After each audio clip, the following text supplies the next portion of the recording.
And you can.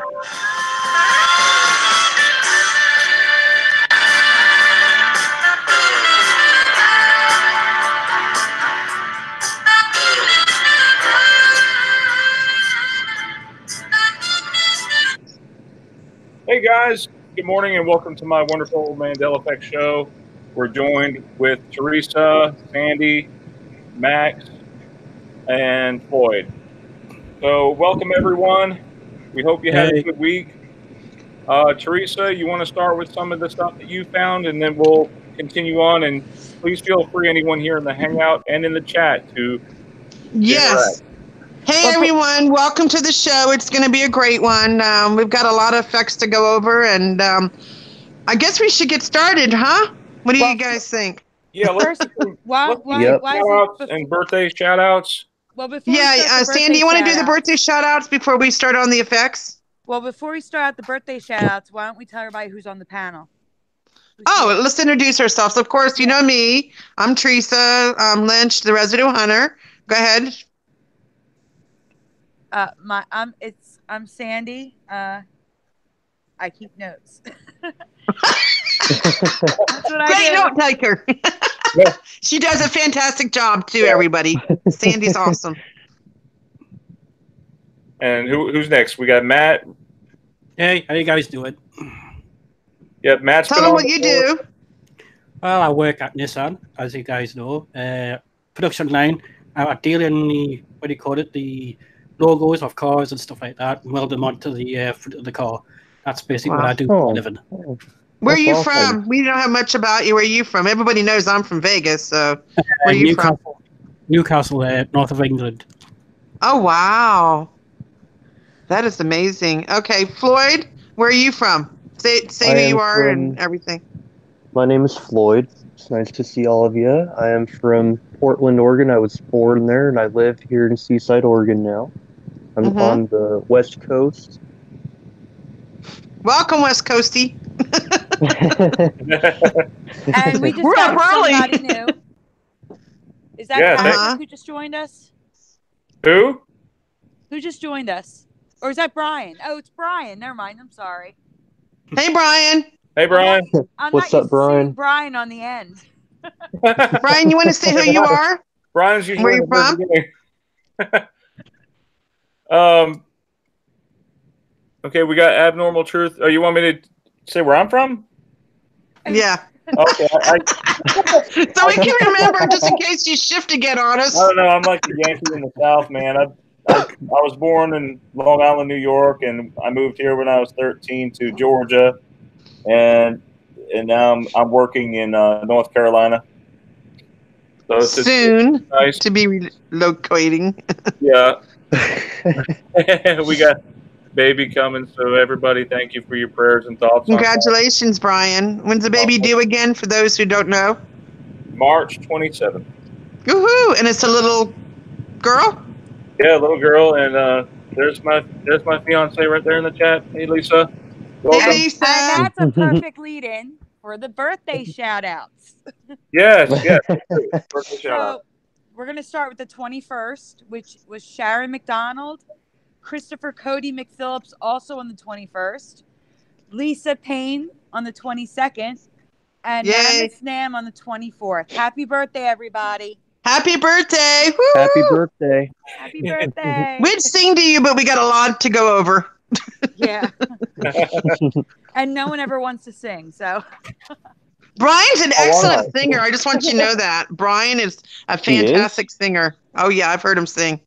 Oh, so wow. why don't we just sing Happy Birthday? I'll sing Happy Birthday. Let's sing it. Sing to your girlfriend or fiance. Let's sing to together. Lisa. I'll sing with you, Brian. Happy birthday to you. Happy birthday to you. Happy birthday, dear everyone. Lisa, Christopher, everyone, and Lisa. To you. Yay! Yay! I bet Evie loved that one. Okay. Oh, that's hilarious. So we're going to actually start off the show. There's my mom, too. Hey, Mom. I'm going to start off with mine because mine's little. And then Theresa and Floyd are going to take over. Earlier, before this happened to Theresa and Floyd, Yeah, there's a story about that one, but we'll go ahead and do that. Sandy, you go ahead and go first. Yeah, because mine's smaller. But Brian, there should be a picture somewhere inside the Flickr thingy. I went to Walmart and I'm on the phone with Theresa, and now I know it's not a chain. I know it's a company change that Walmart changed from Wal-Mart to Wal-Star Mart, and then it was just Walmart, one word. I know that's a company change, but many people remember it being Wal-Mart recently. Like it was like an automatic change for them overnight within the past year or two. It's been like a decade since they went to one word. Oh my gosh. Oh, I don't remember it with a dash. Right. Well, no, I was at Walmart. I remember. I remember Wal-Mart. Right. It was Wal-Mart for a while. Yeah, when I went to Walmart a couple days ago, I freaked out and saw that star too. Right. We're gonna get into what you guys went through. Yeah, our coincidence. Yeah. Earlier that day, I went to Walmart and I'm on the phone with Theresa, and I get my cart, and just the angle I was at, I looked down, and underneath every cart at Walmart, I'm gonna have to go look at that. it's printed on the metal Wal-Mart, and these are brand new carts.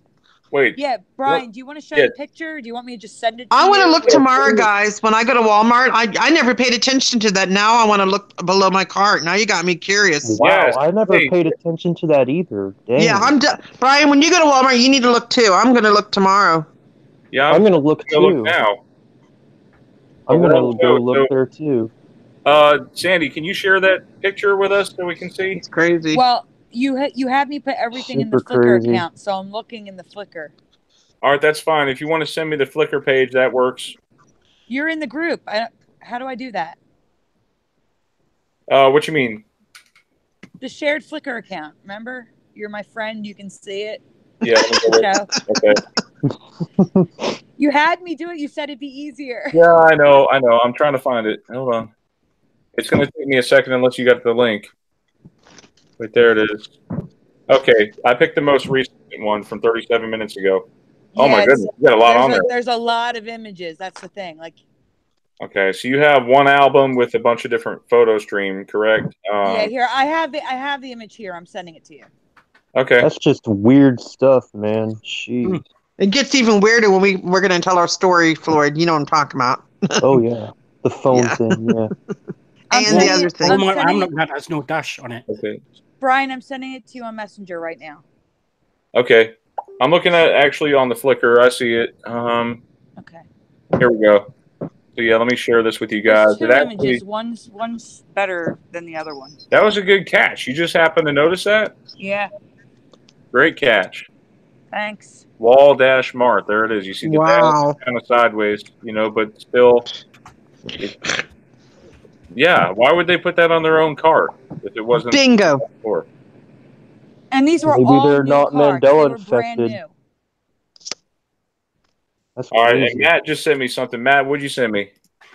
Walmart store sign has got no dash on it. Yes. Yeah, perfect. It's supposedly that was a company change like 10 years ago. No. 10 years? So why would the carts still have the dash? Unless those are old carts, are they? They're brand new carts. Oh my God. Mandela affected carts. Definitely. 10 years ago? That's insane. Yeah, you think they would have replaced the carts by now. You know what I mean? Yeah. They would. That's crazy. That's an excellent catch, Sandy. Well, I'm not sure. That's a great catch. And also, I remember E-Man had talked about the left side of the T being missing. That's a known Mandela effect. Yes. The left side T. Looks like the R is trying to merge with the T. And I noticed in this picture particularly, this one looks like it's spelled like super center with the R and the E were switched out. And the W is now curved at the bottom. Right. It used to be square. Yeah. I remember it being just a regular W, a regular R, and a regular T, and they were separated. Just spelled normally. I'm so sorry. I don't want you to move. Brian, don't scroll back up. Scroll back up, Brian. There's the star like I remember. Brian, star. Stop scrolling. Okay. There's an image you're passing by you need to point out. Go back up. That's why I interrupted, because I needed go back up to where you were. Go to the images that you were pointing out the T. Right here. There's an image on the screen where the A is filled in. Do you see it? No. Keep going This one? up. Yeah.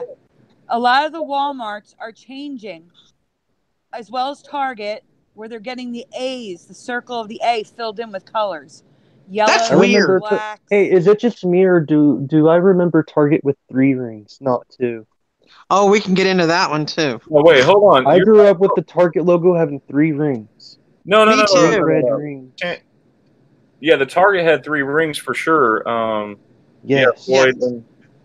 You're right, Sandy. I'm seeing this now. Like, Whoa. no, they're getting black filling now on the Okay, A's. Oh. I have to be honest. I don't know who found this effect. Someone in the chat in Teresa's group found it, but I needed to point that out because I have something later to show you after Theresa and Floyd are done their story. But I just needed you to see that because that's a new effect that's going around. That's Someone crazy. in Teresa's group. If the person who found it is listening, please tell us in the chat because I can't remember. I found one that doesn't have it, so maybe just the newer Walmarts that have it. I don't know, or maybe some. My next store hasn't changed yet, guys, but I'll look tomorrow again to see if it has. This one does not have the. I'm gonna look again too, definitely. I'm gonna definitely check your go Walmart too, Floyd. And see. I'll take a picture of it too. These A's have a curve here at the bottom, and they were flat. Yeah. Okay. So what's the next effect, guys? What's next it's up still on the about Walmart. We're leading into Teresa. Later that day, Teresa and Floyd had a different We had a very bizarre experience happen. At Walmart. At Walmart. You want me to start the story, or do you want to just kind of tell it with me? Floyd, she's talking to you. Oh, cool. Sorry. Yeah, we can talk about it. Here's the thing, guys. I was at Walmart on the exact same day that Floyd was, and remember we're on the same time zone. So, like I'm in Vegas and he is in Oregon. So I had been shopping at Walmart and I came across Cliff Bars and I stopped and I looked at them and I said, "Those are spelled wrong," because I used to eat those a long time ago. And I looked and I said, uh-oh, and now it says C-L-I-F instead of C-L-I-F-F. And I believe Sandy has the residue somewhere that I sent her tons of residue. And I took a picture of it.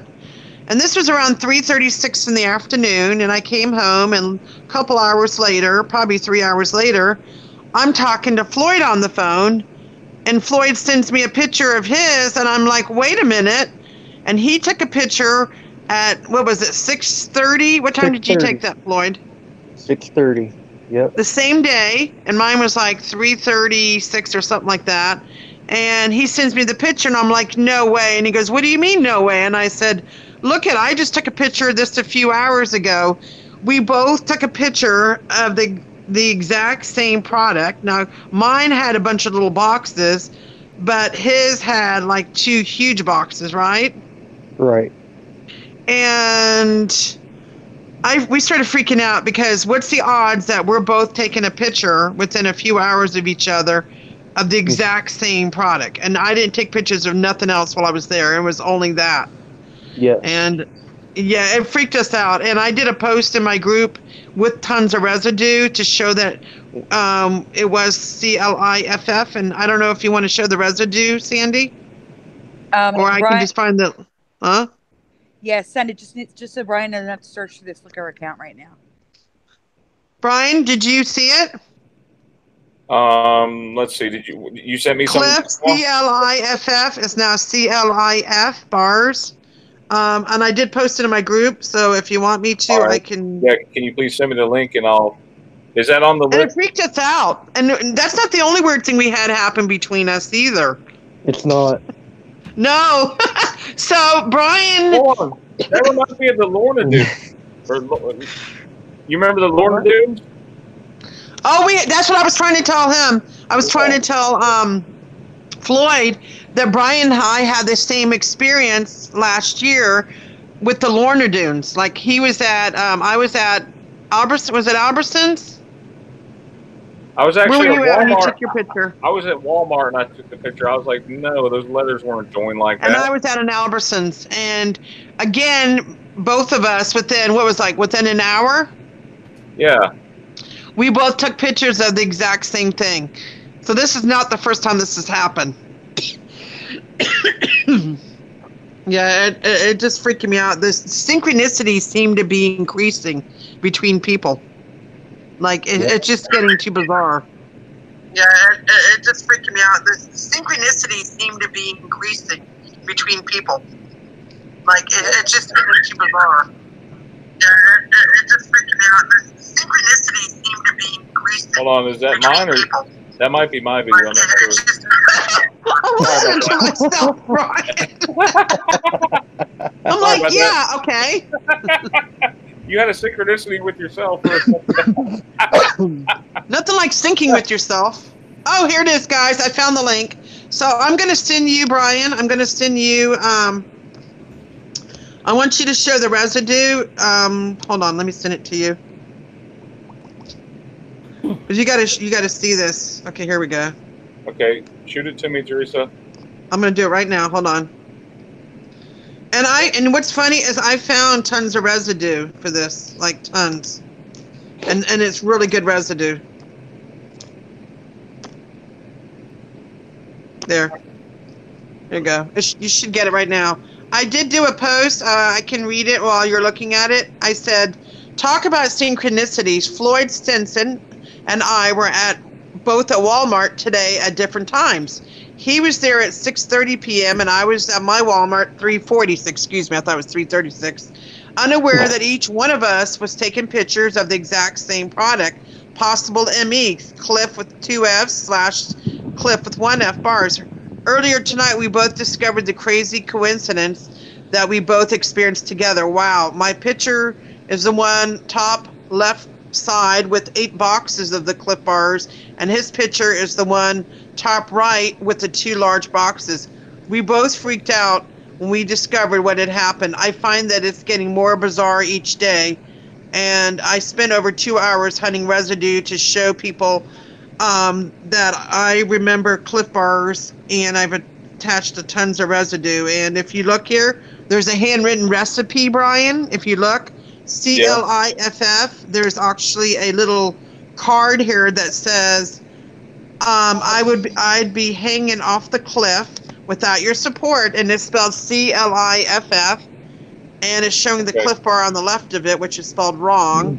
Okay, so what's the effect here? Is that it's spelled now with 1 F, and where you yes, exactly, 1 F. And now look at the residue I sent you.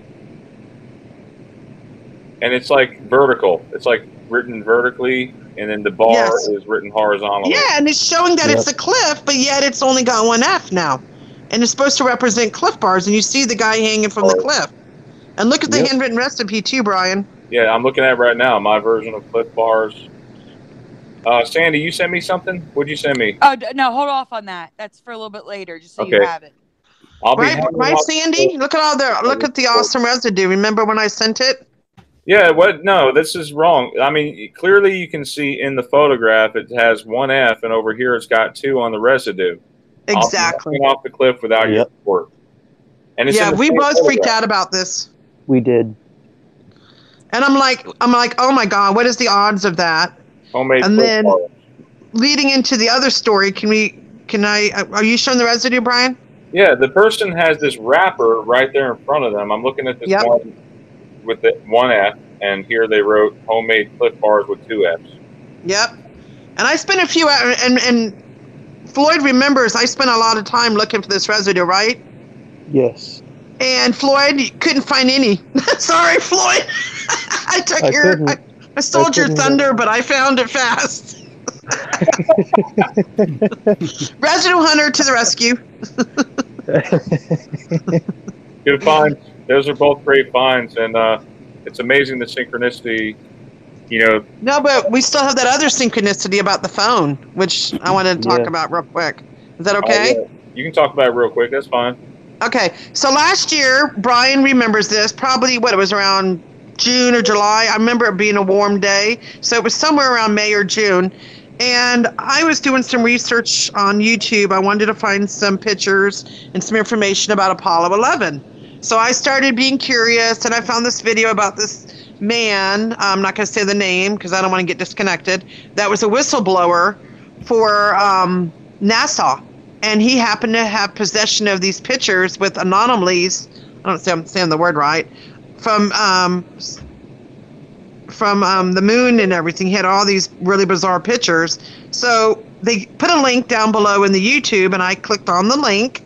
And I went to the link, and I'm looking at these pictures, and I'm like, darn, I need to keep these. So I start downloading them to my phone, like screenshotting them. And when I got to the very last picture, all of a sudden, my phone went pitch black. Now remember, my phone was probably like 80%. There was no reason for it to do this.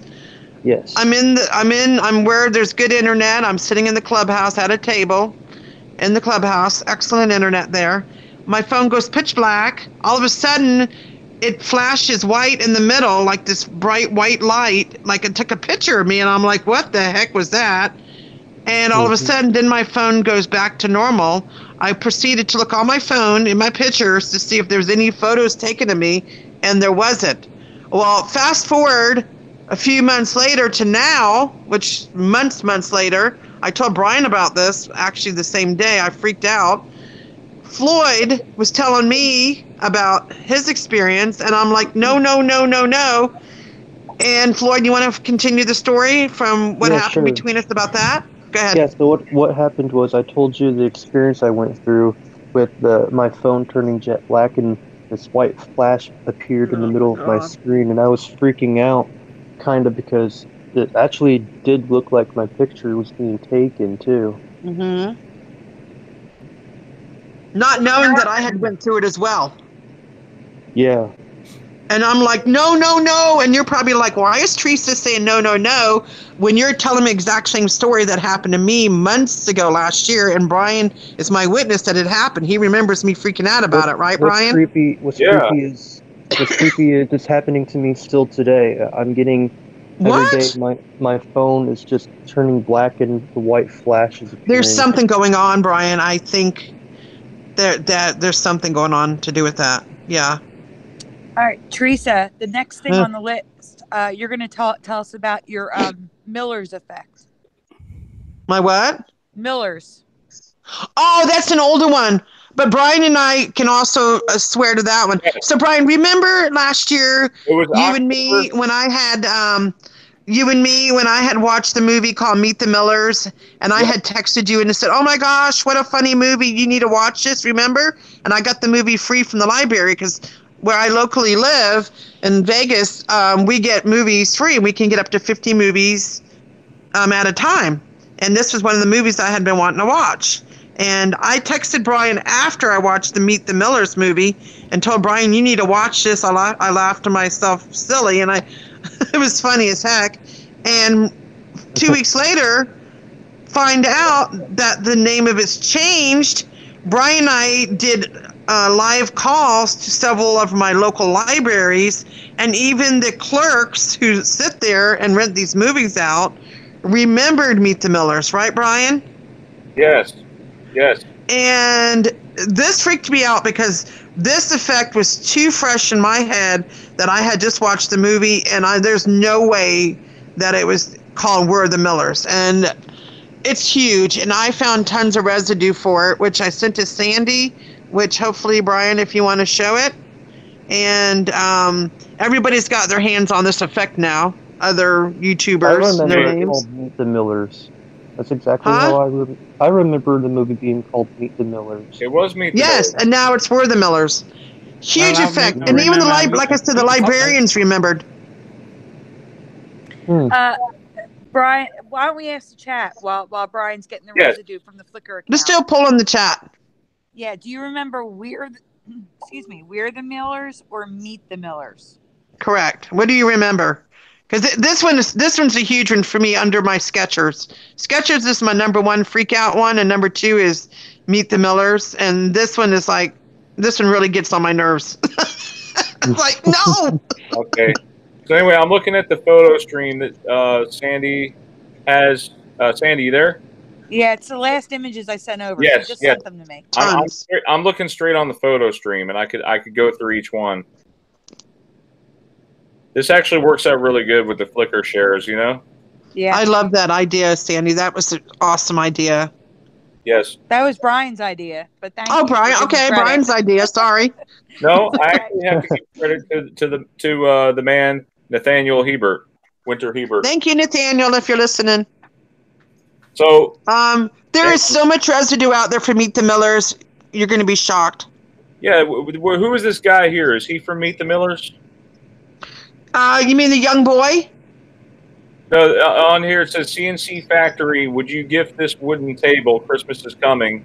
Oh, Remember? that's from the Stephen Colbert show, and the guy is an actual actor on that show from Meet the Millers. So even the show Stephen Colbert remembered Meet the Millers. That's Wow. right. And this is tweeted. I guess it's like a tweet from CNC Factory, and it says, "Remember Nick Offerman from the movie Meet the Millers." Yes, exactly. Meet the Millers, not We're the Millers, like it is now. And that's Stephen Colbert, a famous talk show. Yeah. So. And I was like, oh my God. Yeah, I haven't posted any of this residue, anyone who's listening in the group yet, but I'm going to be posting it later on. I wanted to share it on the show first for everyone to see before it does get posted in the group. FYI, Sandy. Yes. Here's one from D. This is whose residue? Is this all yours, Theresa, or some of this? Yes, sir. I worked on it last night hard. I was up for 2 hours downloading it. Yep. Wow. Well, anyway, great residue. Thank you for doing that, Theresa. Show the bus one. We'll see the bus. It shows the bus, the double decker. See that? Read that one out loud. I know. Well, I'm going backwards through the ones that Sandy sent me to the photo stream, but I'm looking here. It says "We're the Millers," if anyone asks, and there's a guy with a Mexican hat. Wait, I don't remember if anyone asks. Is that part of the movie, or no? I hope. Huh? You know how we're getting all these taglines with movies now? It says, "We're the Millers," if anyone asks. I don't recall that being there, but I don't either. If anyone asks. What? Yeah, look, it says "We're the Millers," if anyone asks. No. What the? But I don't know if that's a tagline from the actual movie, but I'm seeing it right now with that title. So check it out. I'm looking right now. DSTV says they said right here, they're not your average family, 4 people pretending to be a family, smuggling an RV full of drugs over the border. Meet the Millers at 9 p.m. It says right here. There you go. Brian. Yeah. Brian, the movie poster has "If Anyone Asks." The DVD just has "We're the Millers." Okay, good. So that has okay, good. Now Jennifer Aniston is another one. We seem to think her name may have changed. I could have sworn it had 2 N's. Let's poll the listeners and see if they remember 1 N or 2 N's, because people are freaking out in the group about that. All right, let's see. Who Let me go found back that in the group, Theresa? I posted that in the group last night after somebody commented on one of my posts. All right, I need to know from the chat how many people remember 2 N's and how many people remember 1 N's. Please say 1 or 2 in the chat. Yes. And remember, hit the like button. Thank you, Pearls of Wisdom. Thank you for that. Sandy seems to remember 1 N. I remember 2. I'm dual. Esther remembers 1 N. I hate having dual effects, guys. That's been happening to me a lot lately. I've been having a lot of dual effects. Like remembering dual things. And it's like somebody's trying to give me a download and I'm like, Gosh, it seems like 1 could be correct, but it just looks wrong, having only one. and 2, I'm more, part of my mind is remembering 2 more than 1, and I hate to say that, but part of me is like trying to go to the 2, and part of me is like, no, 1. I'm like, no, 1 looks wrong, 2 looks right. So I'm like having a battle in my mind. I just want to mention Grace Truth is mentioning that Chuck E. Cheese's is in the process of morphing back into Chuck E. Cheese. I'm mentioning this because later we're going to be talking about that. Whoa. Okay, that's weird right there. That's on my list. It's on my list, Grace. I'm finishing up sharing the residue because Theresa did spend a lot of time with this. Let me just click through each of these photographs. Did you see the bus? The double deck buster? Look what it says, the bus. Which, I don't know if that... It's the red one. It was the last one I sent Sandy, the last one. Oh, I may not have sent that over, Theresa. Oh! Yeah, look, it says Meet the Millers, Will Powder, Wikipedia, Meet the Millers boys singing. Yep.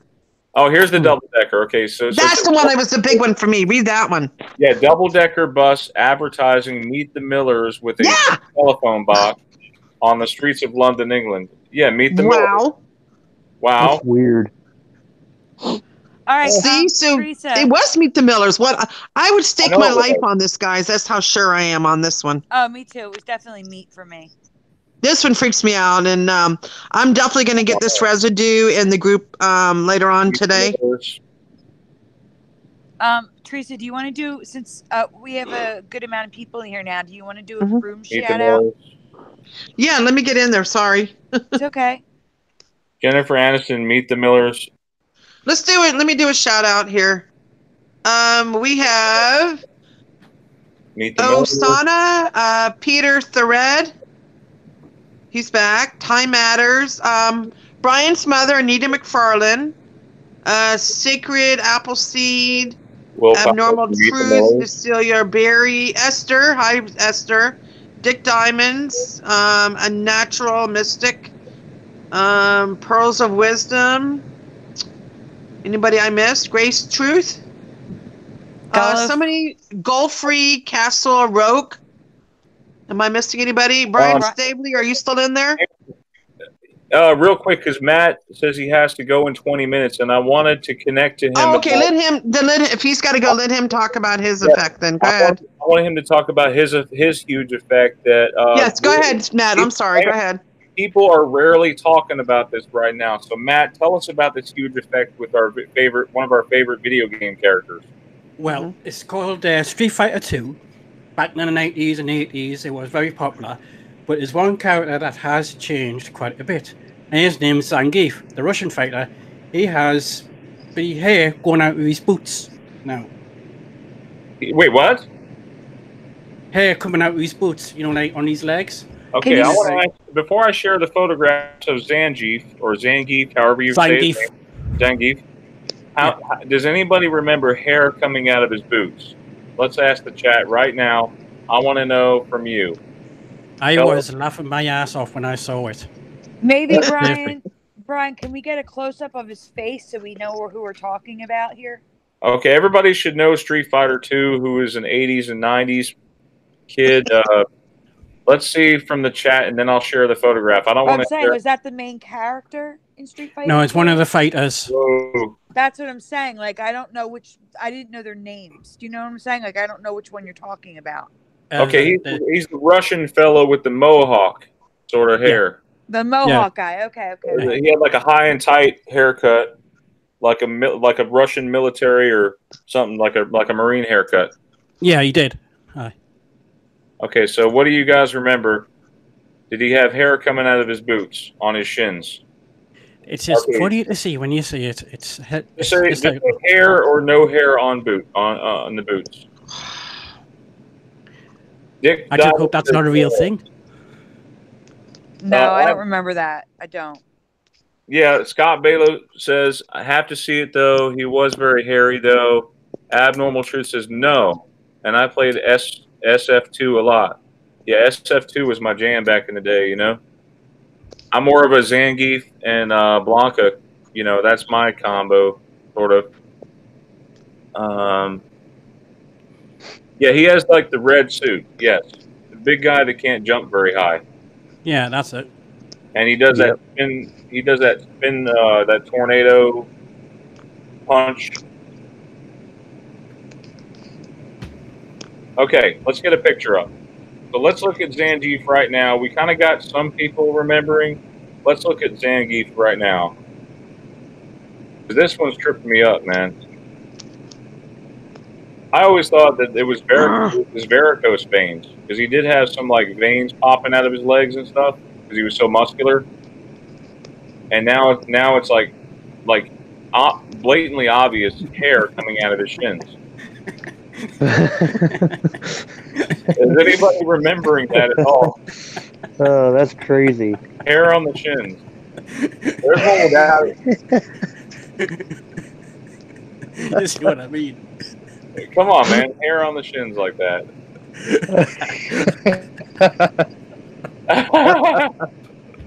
I just hope that's not a real thing. Okay. There's freaking. Look at the hair on the chin and on the chest.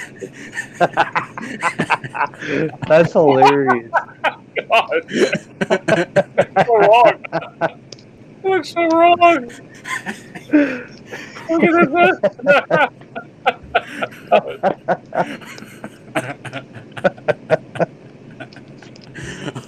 Hair on the shins. Oh, look at that.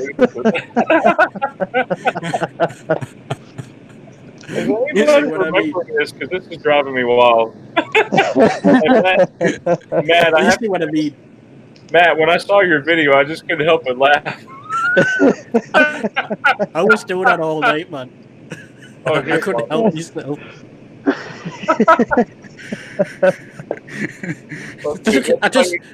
I just hope that's not a real thing. And men to have is really shin beards. You know what I mean? I just hope it's not real. Neck beards. That looks ridiculous. I'm sorry. That looks absolutely ridiculous. It is, doesn't it? All right, so can we confirm, is this the Mandela effect? Everyone says, Scott Bailo says definitely not. Oh, that's funny. Oh, my goodness. Oh, man, that was a good one. I'm still, I still can't stop laughing. Sandy, we got a comment from Thomas Matter. Carmen San Diego. Shouldn't be. Are they talking about the color of the jacket? Yeah. Yes. And Matt, I don't see. My iPad keeps crashing, so I can't always see the chat. That's the problem. Matt, you found the Zangeef one, or where'd you find the Zangeef one? Did you find that one? I was just playing on Street Fighter 2 that day, just wind down because I just wanted to relax, and then that's when I noticed it. So Matt found that one, but Matt, you have another thing to talk about. Yes, red wine. Who sang that one originally? Neil Diamond. Yeah, ask the chat. Let's ask the chat, guys. Who do you remember singing "Red Wine"? The song goes to Red Wine. Red. Hey, why don't you sing it? Someone sing it. There's a line changed as well on that particular song as well. Red. What I remember saying is, Andy swore every time. That used to be in it. Now it's not. Stay close to me. Yeah, that one.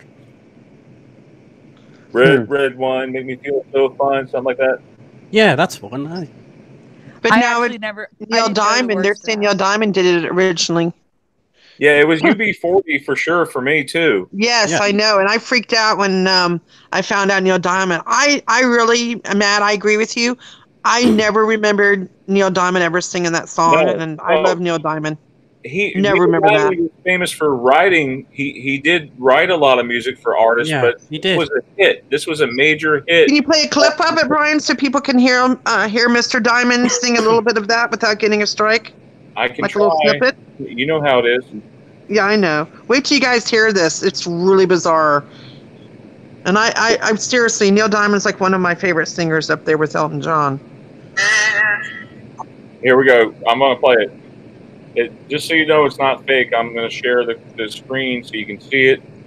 This is Neil Diamond, Red Wine Original 1960. Weird. That just looks weird. Oh, God. No, it was Red Wine. Stay close to me. Maybe it's here in the beginning. That's just weird as hell. Yeah, that is not. It's bizarre, guys. It just doesn't fit in. No. It doesn't fit in his type of music. UB40. UB40 is what I've always known, and that's a great one, Matt. Thank you. That's blowing my mind completely. Thank you. Yes. It used to be "Stay Close to Me." Yep. And then there's a different line saying he swore every time. That's changed as Hold well. on, that lyric better not have changed. Red What? wine, close to me. Maybe it's a different verse. Nope. Red, red, red. I'm looking. That's what I'm trying to find. Have you guys looked? No. No, What's I the haven't looked. verb? What is this saying? The Right here. Okay, so lyrics. it says in the fourth stanza, "Red wine, stay close to me." There we go. What? What do you call it? The third verse. That's changed. I thought that with time, I always thought that was he swore every time. So you're saying this one changed? Yeah, that line there. Everything's changing. It's crazy. I know, Floyd. It was. I don't remember "Red wine" goes to my head. I don't know, man. I wish I could lose 100 pounds lighter and wake up. See, I remember both of them. I do. I remember both. Goes to my head and stays close to me. That's why I'm like, are you sure it's not a different verse? Because I remember both lines. But then again, it could be a duel for me, you know? Sandy, go ahead and talk about the next effect. I'm getting a knock on the door. Hold on one second, okay? The next effect is Matt again. You have to present. So go ahead. What was Sandy, I'm going to send you something. It's huge. It's new. All right? Okay. It's huge new effect that Rich just posted now. I need to show it to you. Brian's going to do a WTF moment again. But if we're talking about this, we have no residue or anything to show. That's the thing. Like usually new stuff we save for let next me week. send it to you and you tell me what you think. I'm going to send it to you. I'm just going to let you decide. It's new. Okay. Matt, when he comes back, you're going to talk about the image you just sent me? You know? Yes, Sherbet. Yeah. Actually, while he's gone, why don't we poll the chat? Guys, do you remember Sherbert with an R or Sherbet? What, the ice cream? The ice cream? I remember Sherbert. Me too. B-E-R-T, not Sherbet. Is it Sherbet now? Yeah. Sherbet. Sounds French, doesn't it? No way. Sounds French, yeah. Teresa, is this a video? Okay, I see. It's brand new. I literally just went in there to do a post for people to come watch the show in the group right now. And yeah, Teresa, we're gonna wait on this till next week because I have no idea what this is and I'd have to look it up. That's the thing, like that with new effects. If we need to have residue to show. We can't just. It's a new spider. Yeah, I don't even know what I'm looking at. It's so confusing looking. There's a spider named after David Bowie. Seriously. Yeah. That's funny. It is funny. David Bowie. No, Brian's got to see this, guys. Come on. What is it called? David Bowie? Is anybody looking at the chat to see what everybody remembers? They literally named a spider after David Bowie. That's weird. Lord. Yeah, it says right here. Right, I'll have to go now. I enjoyed the chat with you guys. Aw, thank you for coming. No, thank you. Actually, love you, brother. All right, bye, Matt. Thank you. See you in the group. Thank you. Matt, we'll show the image after when he gets back. He just came back. Well, we'll show the image real quick. It's okay. All right, no matter. All right, bye, Matt. See you guys later. Bye. Love you, Matt. Bye. Love you, Matt. Brian, really quick, can you show Matt's residue of Sherbert? We just asked the chat what they remember. The image I sent you to hold off on, he never got a chance to talk about it. Okay, what was the question again? The image. Put up the image I sent you that Matt sent me. He was in the store and he saw candy that's spelled Sherbet, but the label says Sherbert, like we remember. Okay, and where's that image? Your messenger. Oh, remember yeah. I sent it to you? Yes, I told you hold off on it. Yeah. Yep.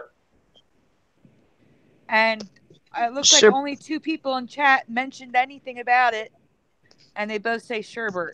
Yeah. Anybody else? Do you remember Sherbet or Sherbert? No, it was always Sherbert. Orange. Who would like some orange Sherbert?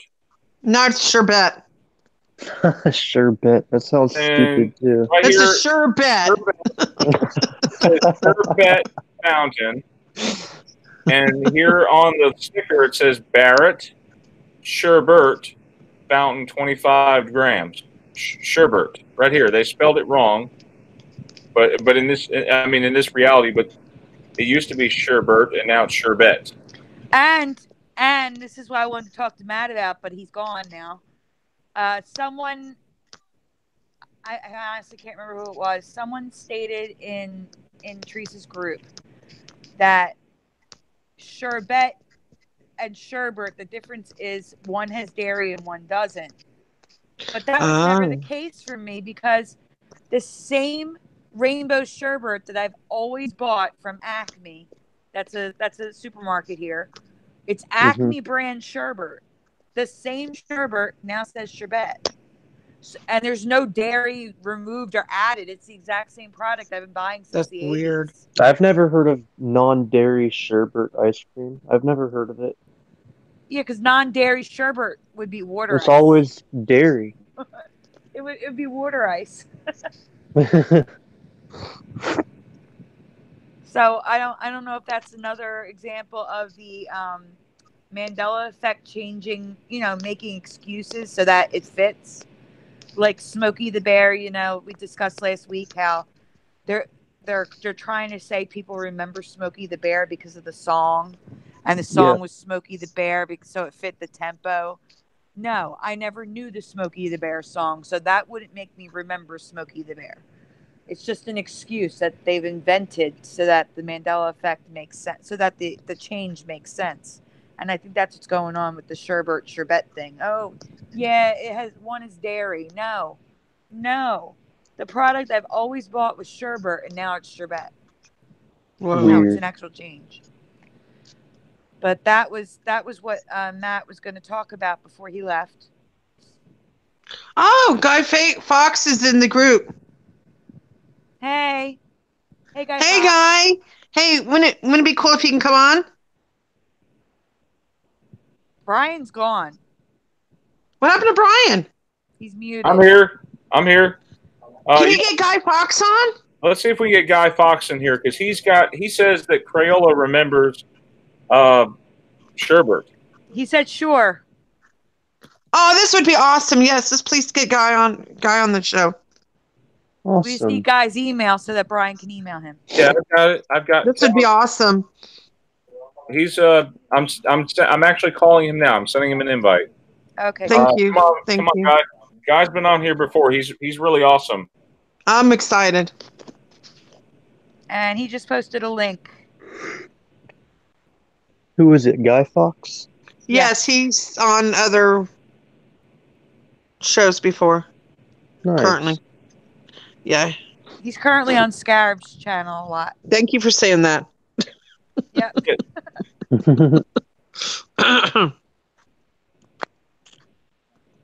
Guy Fawkes, you're welcome to join. I sent you a link. And he posted a link in chat that might have to do with it says a song. You're welcome to join. I sent you a link. Is he joining? Crayola remembers the color Sherbert, and he sent a link. No way. Yeah. Let me try to find a picture of it, guys. Well, Guy Fawkes is here, but I can't hear him. Oh. Let me see if I What's can up, find a Guy picture of Fawkes? this. Okay, yeah, he posted a link to the Friday show from yesterday, from Sarah Performance's show. Sherbert, you said Sherbert Crayola crayon? Yep. Can you hear me? Yeah, I can hear you. Hey, guys. Oh, there you are. Welcome, What's Guy. up? Hey, guys. Hey, My name welcome. is Floyd. It's nice to. Hey, last night Talk to I you. was so triggered. Really? What a synchronicity. What happened? Is he Guy, there? what happened? The Sherbert one just blew my Oh. mind. Oh my god. And then you just start typing in the color Sherbert, and just there's so many people still still believing in it, but if you go put it in Google, Google corrects you and says, "Do you mean Sherbet?" Yes. We talked about it at length last night. We were laughing; it was so stupid. But we were also talking about. I got some huge proof on the warehouse that I saw move that changed locations. I found somebody. Yeah, we talked about that too because somebody I know remembers it being on Sylvania too. So it was it was that, and then we did the call-ins. It was a great show. So. I But slept was the also entire talking- night. I woke up at probably I think it was like 2:30 in the morning that I woke up. I missed the whole night. I missed everything. Well, I was talking about synchronicities too, and how we'll all be talking about something at the same time, and how unique that is, just like Sherbert. Oh, were you here? Were you here for the beginning of the show where Theresa and Floyd were talking about how they were both taking pictures of Cliff Bar at the same time? Oh, that bizarro. No, I missed that. I just tuned in right before. It's bizarre, man. Sherbert. We both were taking a picture of the exact same thing. Well, yep. I was talking about on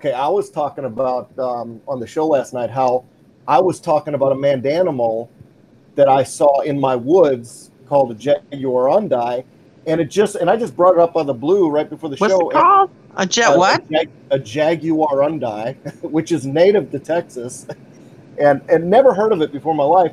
And never heard of that. Fizzy was planning to do it on the jaguar undie on last Mandela Monday, so. I said, what are the odds? I never bring up animals, and that whoa! All the possibilities. I said that is too freaky. But those kind of synchronicities have been happening quite a lot lately. Yes. It's just too much of a coincidence to not have some sort of connection there. But it's funny.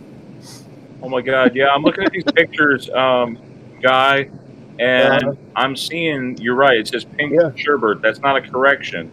Right. Sherbert right here on the crayon. And these guys are color experts. They're not going to get that wrong. No, they're not. I said Corolla, not Crayola. Yeah. Yeah, there's something too. Why would they name a crown Sherbert if they didn't remember it, correct? I mean, that's 100% residue right there. Fizzy was going into makeups. There's makeup companies that have the color Sherbert, yet oh my gosh! Apparently, it's always been Sherbet. Wow! I know that's wrong. Like, there's no way you could convince me otherwise. Yeah, there's a picture here of Sandy. I saw you send me something. That was from Theresa. She looked it up really quick when. Yeah. Thank you, Guy, for finding. When did you find that? Just curious. I didn't find it. They brought it up. I think Noble brought it up. Noble found it?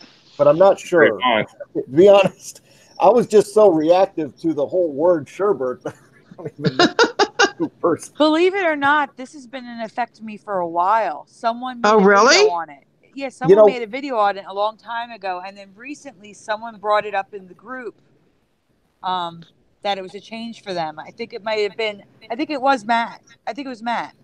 Well, we've been talking about stuff like that too lately, that people are bringing up effects now that I remember were discussed a couple years ago, but they're brand new all of a sudden. And that's like Meet the Millers is just now coming up. Yeah. And I saw that over a year ago. Me and Brian, I freaked out over, I watched the movie and texted him and said, Brian, I just watched Meet the Millers, excellent movie. 2 weeks later, it changes on me. And that was like a year ago. Yeah. And Brian remembers me telling him about the movie. Grand Central Station. I remember that was old. Oh, speaking of residue for that one, Sandy, would you like to show him? I have an order. Since he's here? Well, Guy, are you sticking around? I can a little bit. I found an awesome residue for Grand Central Station that's going to blow your mind. It's a song, professional song. I got to change the order of the list then. You got to see this guy. I found this residue. We showed last night too. In Crocodile Dundee, the guy's telling Crocodile Dundee he's giving directions or something. No, that's what I call them on. Yeah, and it's in the movie where they say Grand Central Station too. Wow. Well, really? I thought you were going to talk about Now That's What I Call a Knife. So you're telling me they mentioned Grand Central Station? Yes, they do, and they showed it I think Noble showed that last night. No way. Yeah, Freaky Friday. I'm not usually on Freaky Friday, but I just happen to have some free time, so I clicked. Wow. Brian, Sandy, do you see this song? Brian, I don't have. Wait, where's the link at, Theresa? Can you send me the link again? It's not in the list for some reason. What? Man, that's freaky stuff, man. Holy crap. Let me go back and look, Theresa. Brian, in the meantime, do you want to show the images of Grand Central Station that we found? Yeah. Including the map. Let me find it. Hold on. Yeah, while I get the link for the song that Theresa found. That's fine. Wait till you see this. Wait till you see this guy. This song was written by a professional, very well-known professional singer to do with 9/11 and Grand Central Station. And wait till you see this. I found this a few days ago, and it blew my mind. Like, seriously. Man, I wish Scott Harrison would come on sometime. Come on, Scott. I know he might be sleeping. What is his time there? No, he's not sleeping. He was having some computer issues. We hope we can get him on. I had computer issues as well. Not recently, but you know, I'm on my third hard drive, folks. But Crocodile Dundee says the couple proves it's not the years, it's the mileage, mate. And it does mention Grand Central Station right here. So tell him I love him. Charlton told a random New Yorker a message to relay across the crowded Grand Central Station. There it is. Got it. Oh, good, because I'm still looking for it. Mary Chapin. There it is. Got it. I got it. Mary Chapin Carpenter, right? Yeah. So for Throwback Thursday, I want to watch this Crocodile Dundee again. Let me send it to you. There it is. My whole life, it's always been Grand Central Station until the Mandela effect came along. And Same here. And at 50 years old, you know, that's a lot of lifetime. I'm sick of Sandy, my life. I just sent it to you. I know. I'm sending it to Brian right now. I'm sick of my reality changing, dude. Well, there's another one after this is 9/11. So the second one that I sent, I think it's more to do with the 9/11 part of it, the song. So there's like, yeah. Yeah, this is the song that Theresa was mentioning. Let me present the screen again. So yeah, this blew me away. Mary Chapin, how do you say her name? Mary Chapin Carpenter, very famous singer, wrote an actual song about 9/11 and the Grand Central Station, which was going to blow your mind. Do you know about the minute marker? It says it, Theresa? It's at the beginning.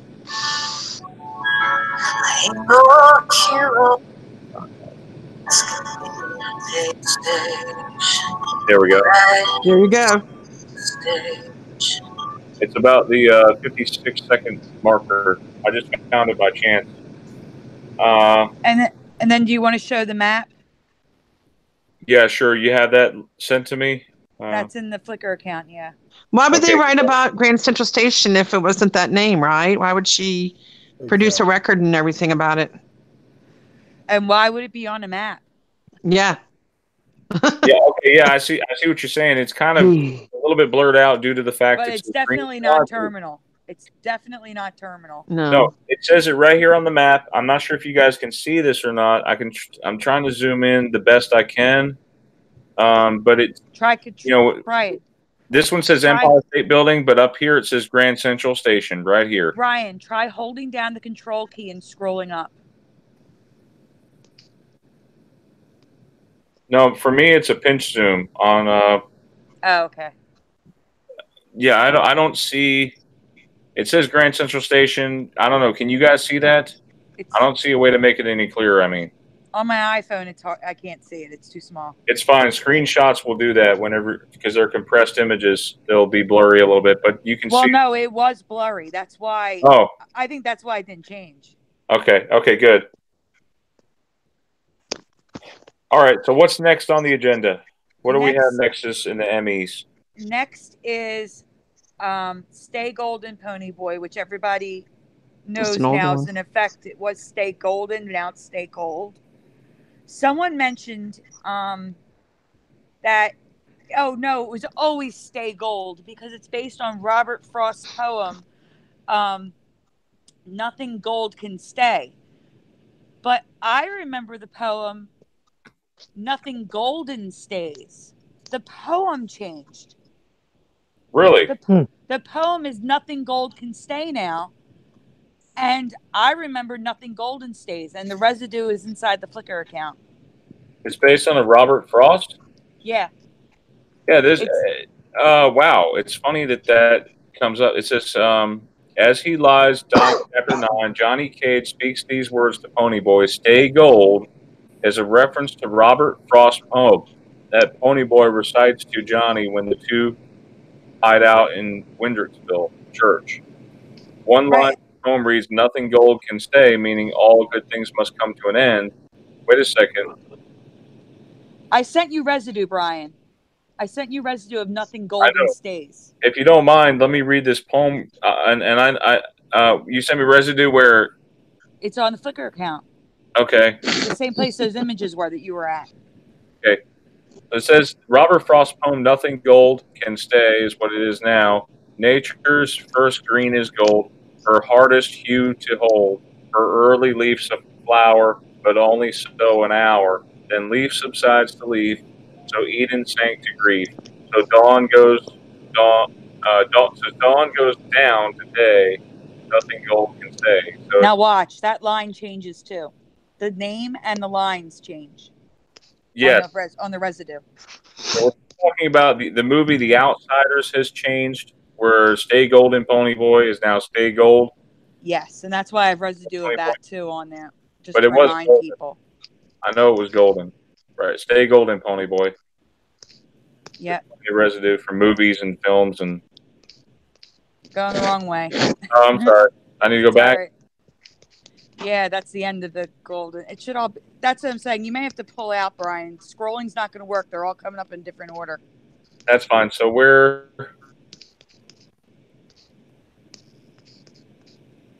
there's so much in there. That's why I said this isn't really working that well, because it's all mixed up. Flickr doesn't put it in order. It puts it in order that it uploads based on the size of the image. Right, you're right. So this is the photo stream. I know the photo. I can just send it to you. I'm telling you, I don't think the Flickr's going to work because it doesn't go in the order that you send it. Well, this is the photo stream. It should, no? No, what it does is as you upload the images, if they're smaller, they upload faster, so everything goes out of order. I see. And I don't see a way to reorder. What's the thing with Punch Drunk Love too? If you want to mention that, we can a little bit. Okay, well, Punch Drunk Love is now Punch-Drunk Love. No. There was no dash in the movie title for me. Yep. That's weird.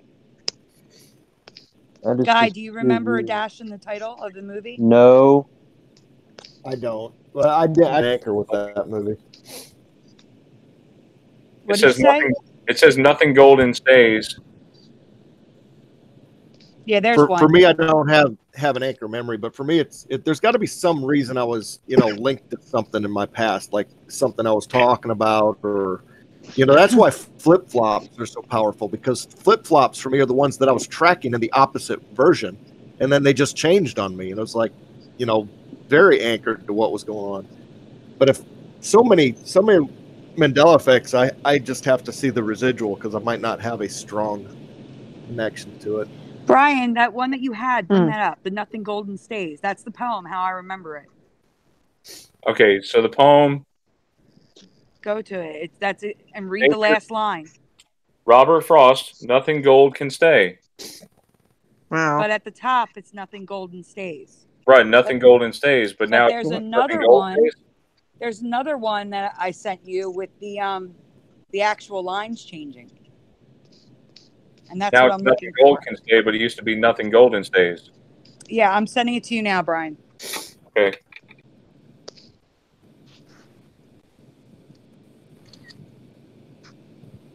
Hey, I got another question. Sure. Is this one new to you, or is it an old one that's come up before? Blank Pursuit. Remember the game? Trivial. Okay. Trivial Pursuit. For you, it's always been trivial? Uh-huh. Yes.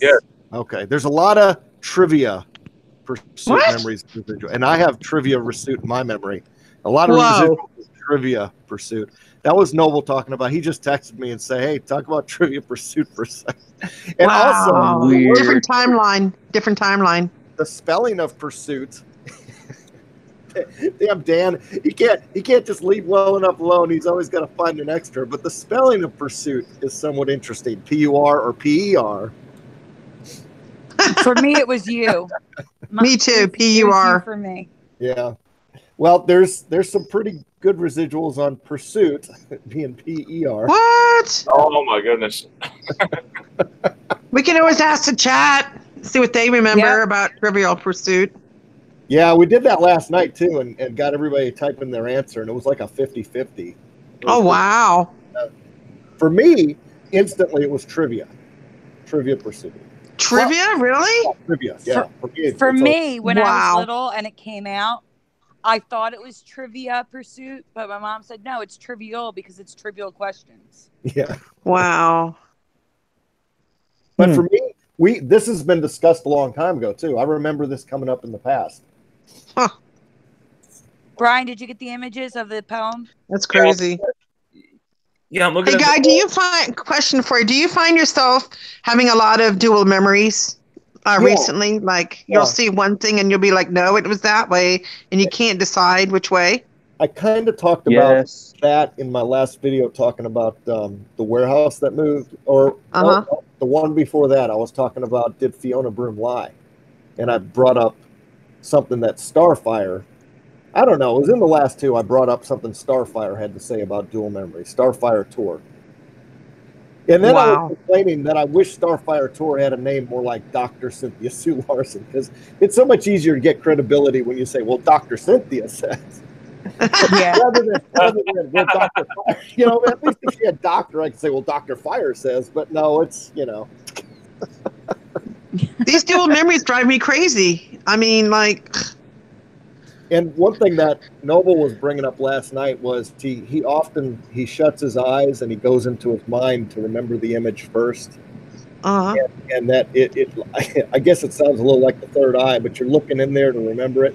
I did this a long time ago when Life Matrix brought up, hey, remember the old Mustang logo? And I just shut my eyes and I remembered what it looked like, and I started describing features of it, and he started describing, and we were describing the exact same logo that doesn't exist and has How does it look now, the new logo for Mustang? I'm just curious. Well, now Mustang is like a smoother than what my memory of it was. It's a smoother, the horse is looking down more.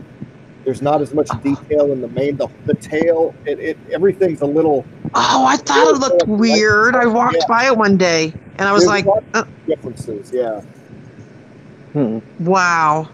We never discussed that on the show, have we, guys? The Mustang logo? No. That's something to take a look at. Yeah, thank you for telling us that, Guy. That's something we need to look into. When I did my residual search, and I had always...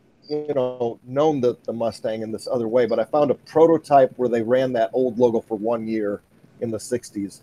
And there's no way that would be my memory just from 1 year. That was the way I knew. Wow. You know, the new one looks very... I like the look of the new one. I'll admit, I think it looks pretty cool, but it's not my memory of what it was supposed to be. The original one. You know, Chevy, for me, very strongly was always slanted.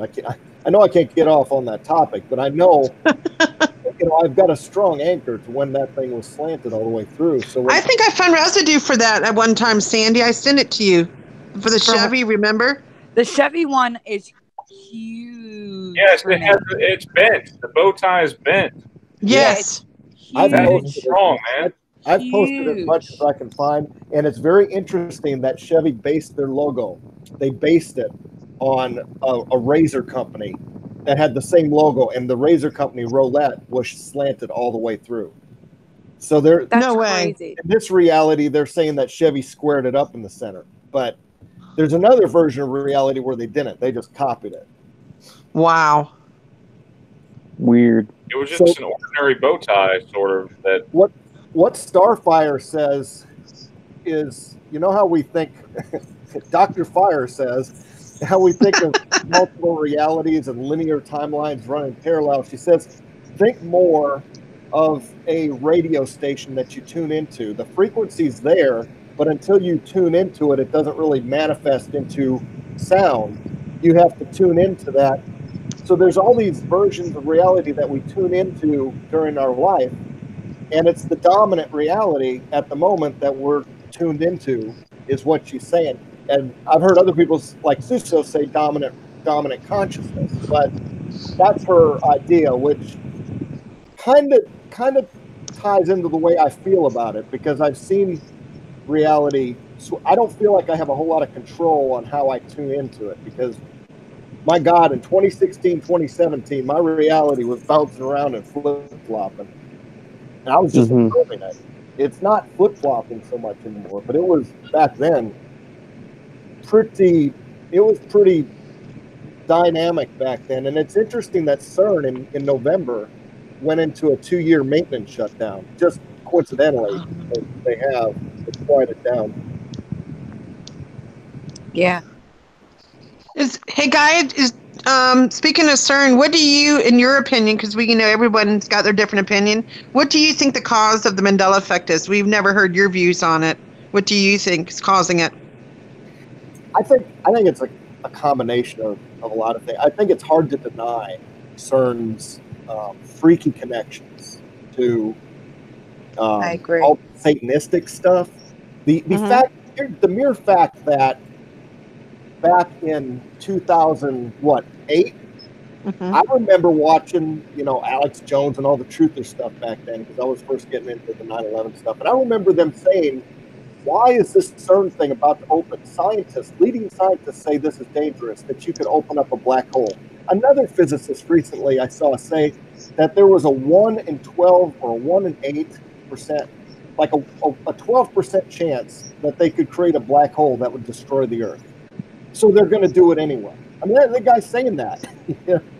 and then you look at where they're positioned, the worship of Apollyon, the satanic stuff, the Goddard Tunnel, the witchcraft field is freaky, very freaky. And then they themselves showing the sign of Mandela effect as if they know.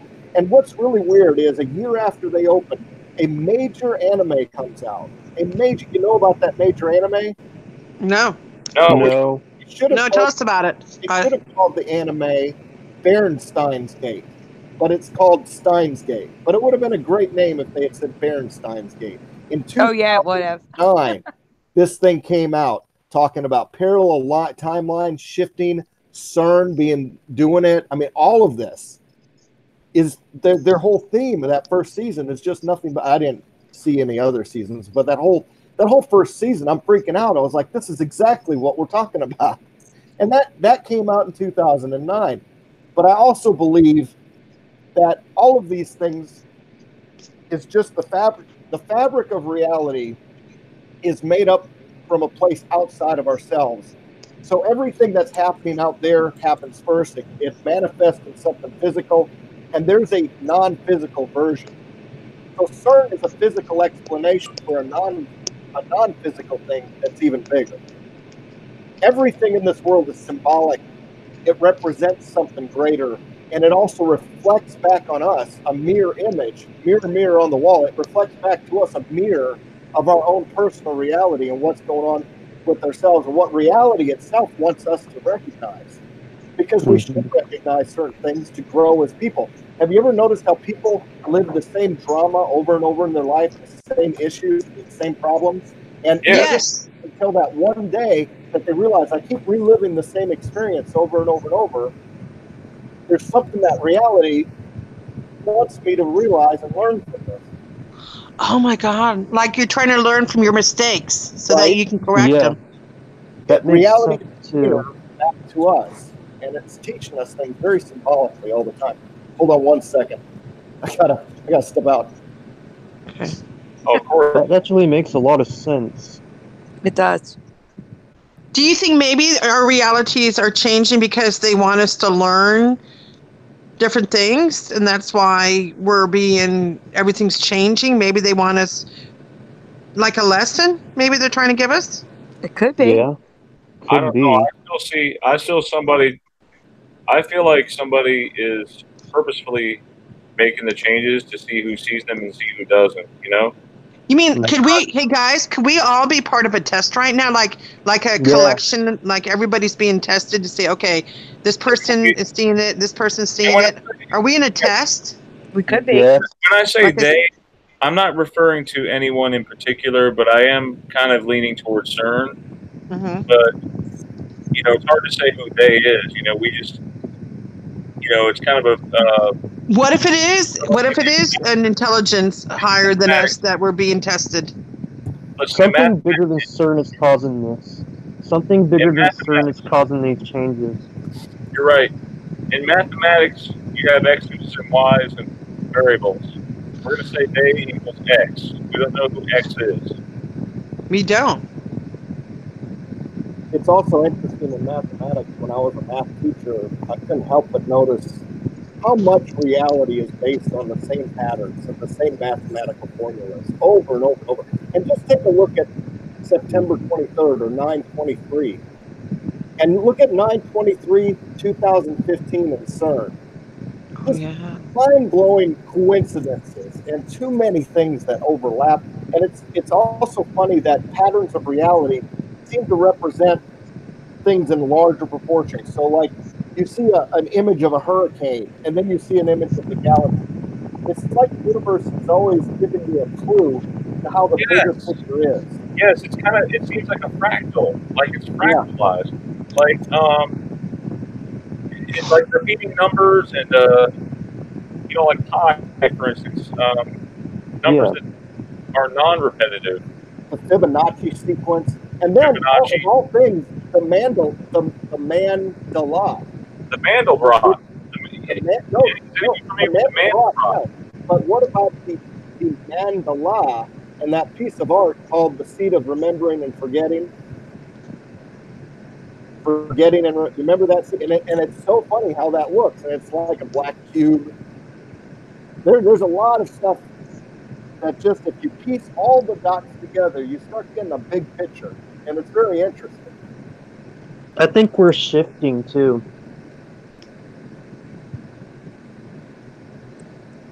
See, I gotta be honest. I have always been horrible at math, but I do see the connection. I really do. I suck at math too. My theory, which is technically string theory, which again devolves down to math, is that it's timelines, and possibly because of CERN messing with stuff, that we're weaving in and out of different timelines and merging with different timelines. Yes. And every time something happens, we break off to a new timeline. Personally, I think that's my theory, what I'm believing the most. Sandy. Because the other ones don't fit. Oh, it's happening. It's really happening too. Astrological. Is that why our bodies feel off kilter, like dizzy, and we can't concentrate, and we just feel like we can't keep up with this shifting? It's like your body gets used to one reality, and then it gets pushed into another one, and your body's like, "What the heck?" And the thing is, the ringing in the ears.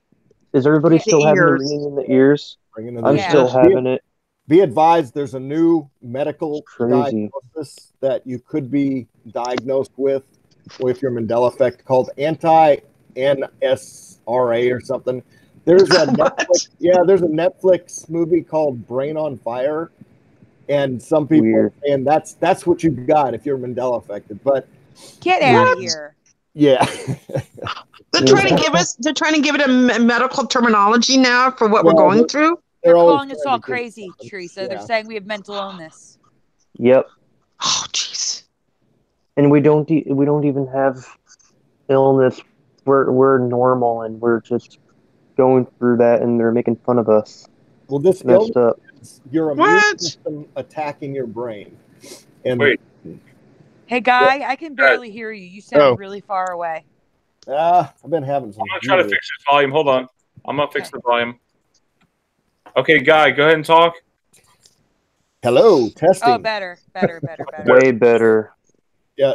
So it's called anti-A something, some NSR or some kind of crazy acronym, but they say it's your immune system attacking your brain, and it causes the headaches and the physical and the hallucinations. What? And all that.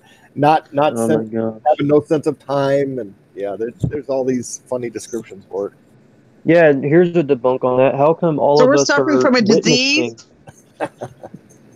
No, here's a good debunk on what they say. Why are we all witnessing changes in front of us? If we were delusional, we would all be alone. We Yes. you know, you would be alone on it. Why are we all? Yeah. Why is this? Why are we all? Huge. Yeah. That's easy to explain. They'll say it's mass hysteria. Right now, guys, help me out here, guys, because I thought I remembered Lost Flyboy. Now we have Last Flyboy in the chat. It wasn't he Lost Flyboy? Yeah, he was. I remember Lost. Now he's Last Flyboy. What the heck? It was Lost. Yeah, did he shift?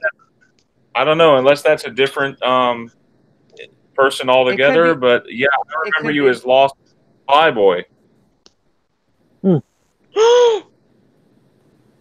Hey guys, I just found 100% proof. September 7th, 2018. Paul McCartney live from New York Grand Central Station.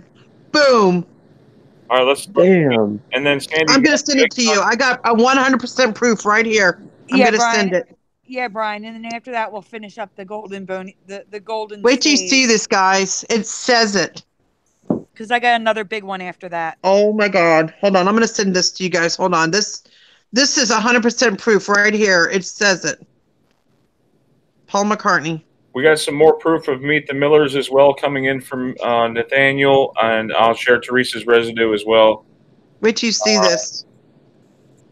Does everybody just feel like we're in a Truman show? Yeah. Yes, and we're a bunch of Trumans running around. Yeah. Well, the women can be called true women. True women. Yeah, if you want to. Brian, tell me when you got it. And Sandy, I sent it to you. Tell me when you see it. I see it, but you sent it to Brian already? Yeah, I sent it to both of you guys just in case. Okay. Look what it says. Yeah, it does. That's awesome. Boom, right there. 100% residue. We got proof. Okay, so we got Grand Central Station song, Sid Phillips and his band. I found more. I keep finding more, guys. It's like hitting me. New York Pictures, Grand Central Station by William. Does it look like William Bernard Shaw, maybe? I don't know. That's what it looks like. It seems like as time goes on, my residue hunting is getting stronger, guys, like on a daily basis, Sandy. I don't know if you noticed that. Yeah. I'm getting stronger. I don't know how you find it. I mean, but it's out. It's a gift. It's a gift that's given to me. And I don't know, but when I first started doing this, I wasn't this good at this. And it seems like just lately, I'm just like full force into this residue. It's just like, Theresa, wow. I still can't get my mind off what you and I found at the same day. Oh yeah, Guy doesn't know about that one. That's mind blowing. Oh my gosh. What's that one? Sandy, do you want to tell Guy real fast about what happened between Floyd and me that day? Because we already had told it. Meet the Millers residue. The Cliff Bars. They both were taking pictures of Cliff Bars at the same time. Oh yeah. Within a few hours of each other. Yeah. Neither me or him knew we were doing this. Until I showed Theresa, and I'm like, no. I didn't know why she freaked out. I was freaking out because she was freaking out. You know, a little prayer I sometimes say is.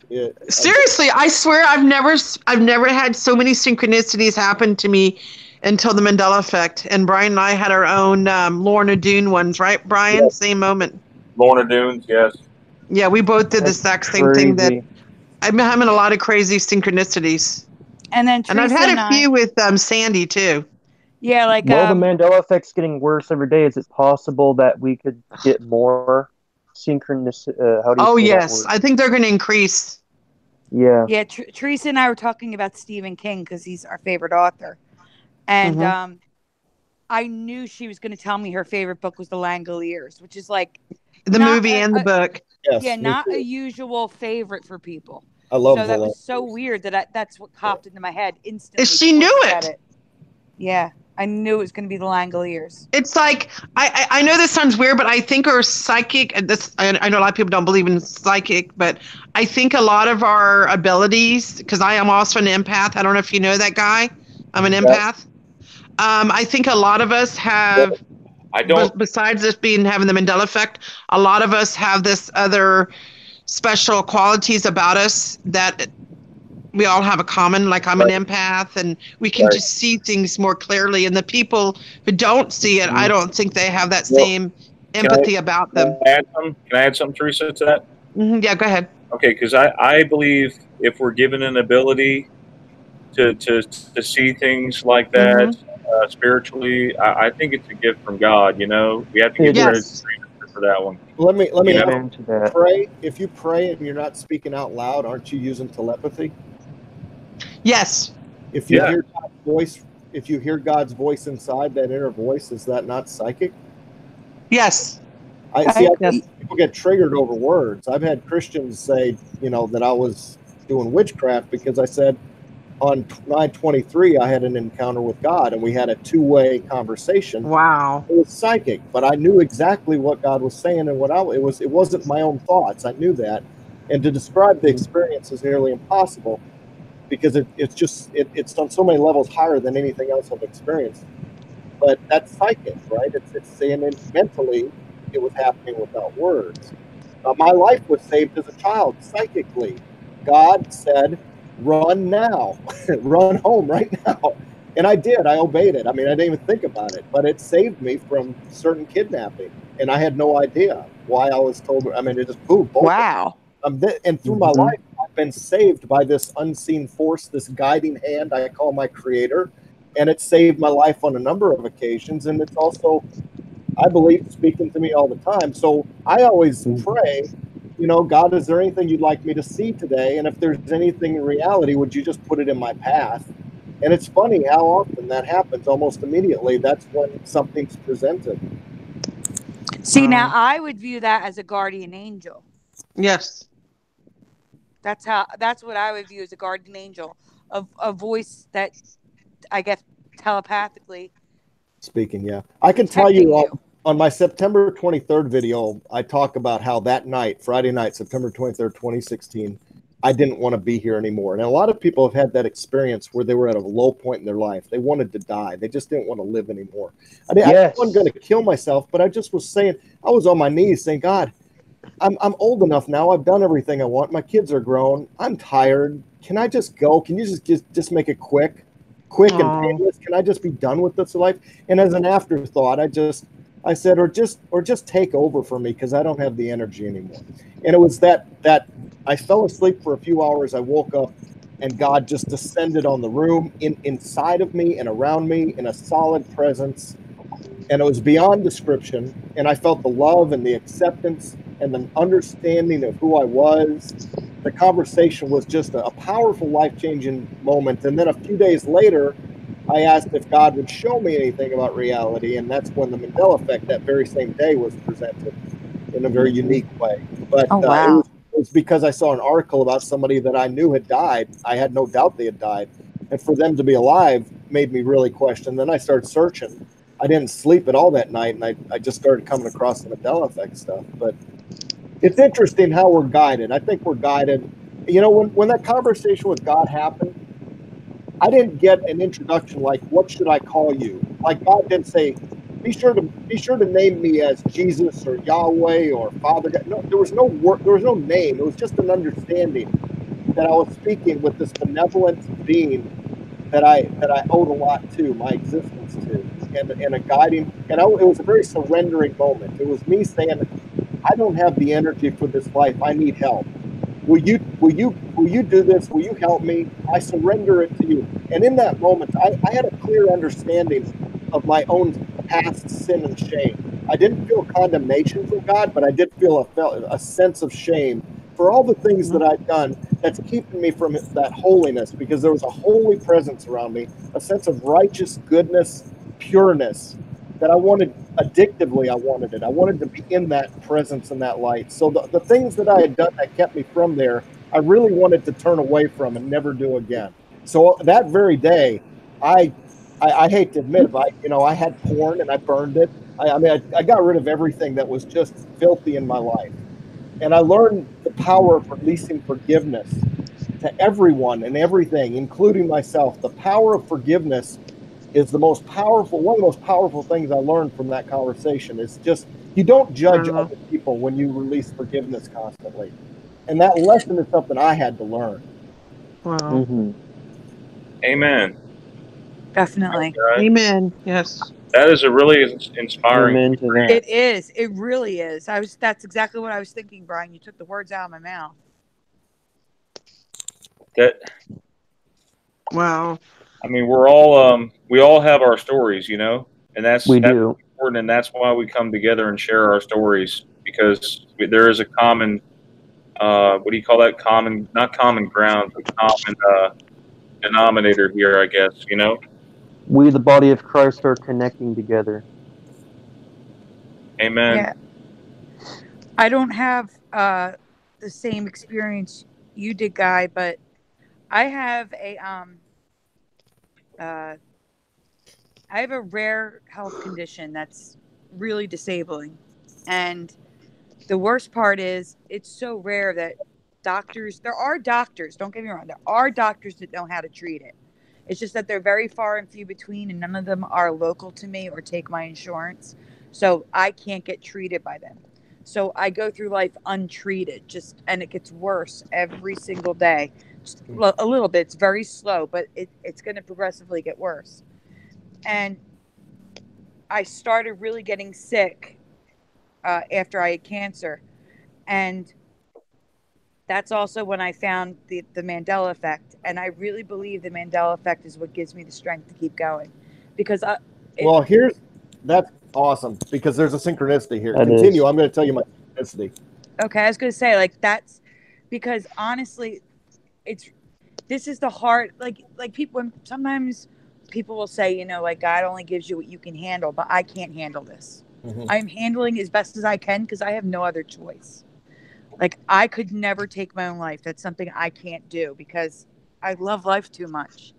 But my life isn't a life anymore. It's like, basically, I can still move. I can run errands. I do it every day. I take my spouse to work, but I immediately have to go and lay back in bed. Right now, I'm in bed. If I'm home, I'm in bed. My life consists of bed. And the Mandela effect, researching it and sharing it and talking about it, it really gives me purpose again. Sandy, you might enjoy this book I just read last night.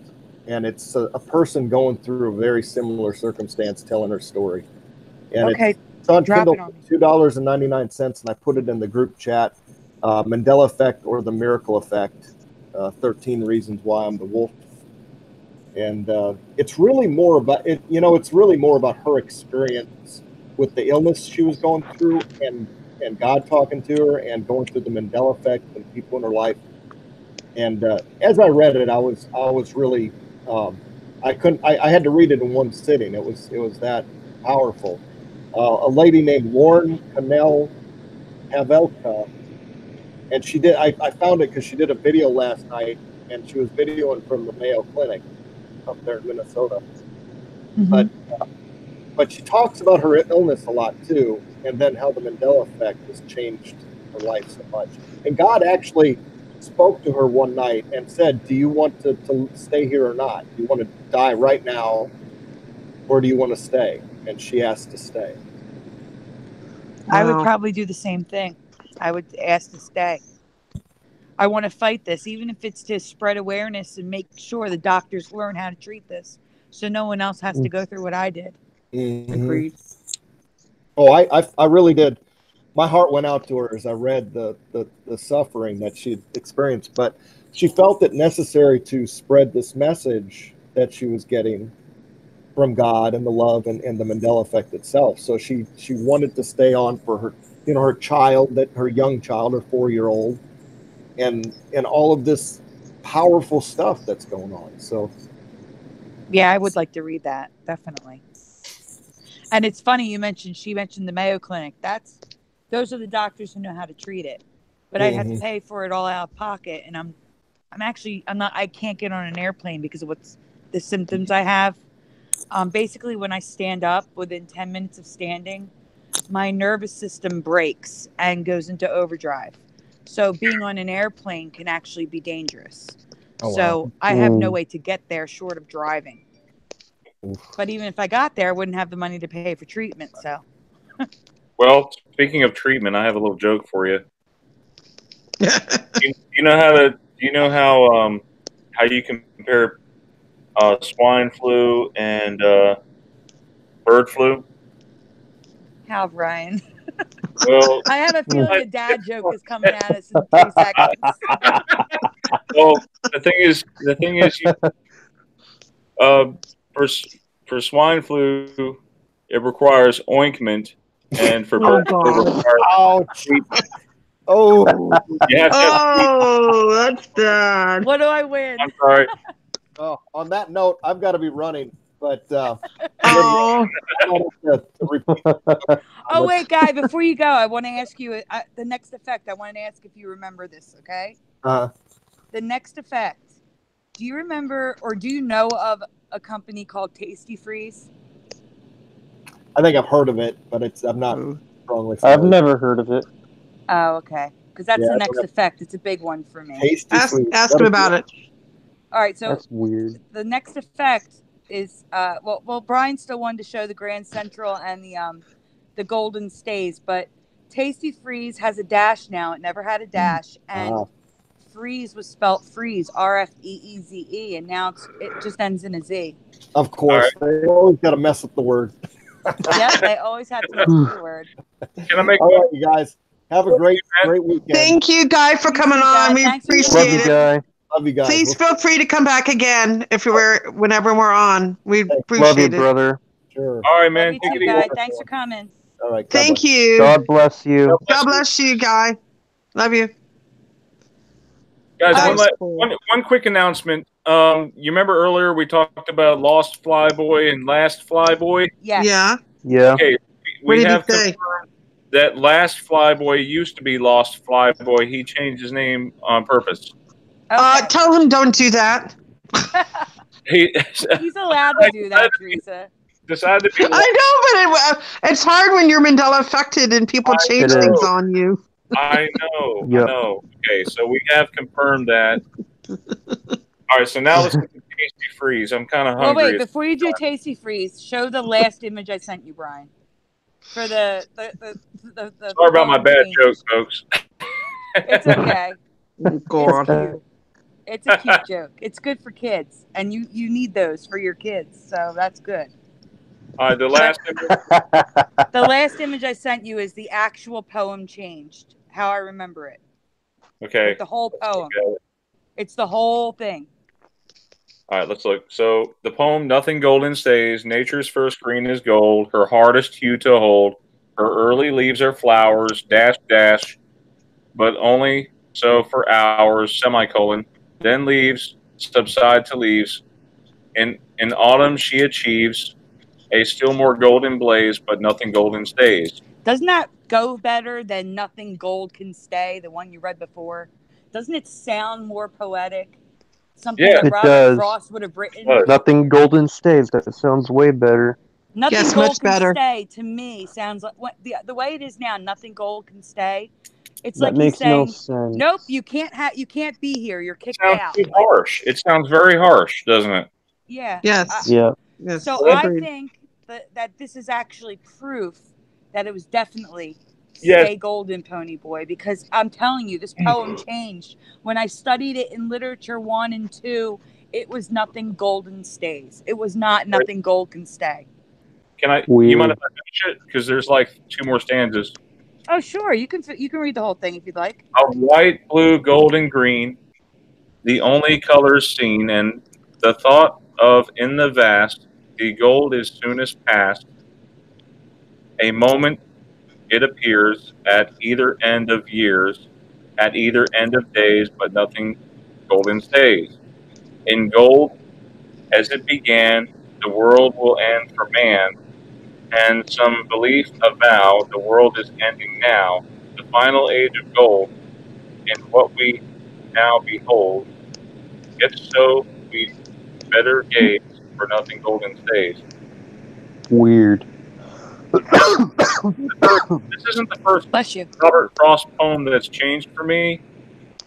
Sandy, I think I explained to you about the 2 roads diversion of Yellow Wood, and I took the path least or less taken. It was the path less traveled or taken, something like that, and that has made all the difference.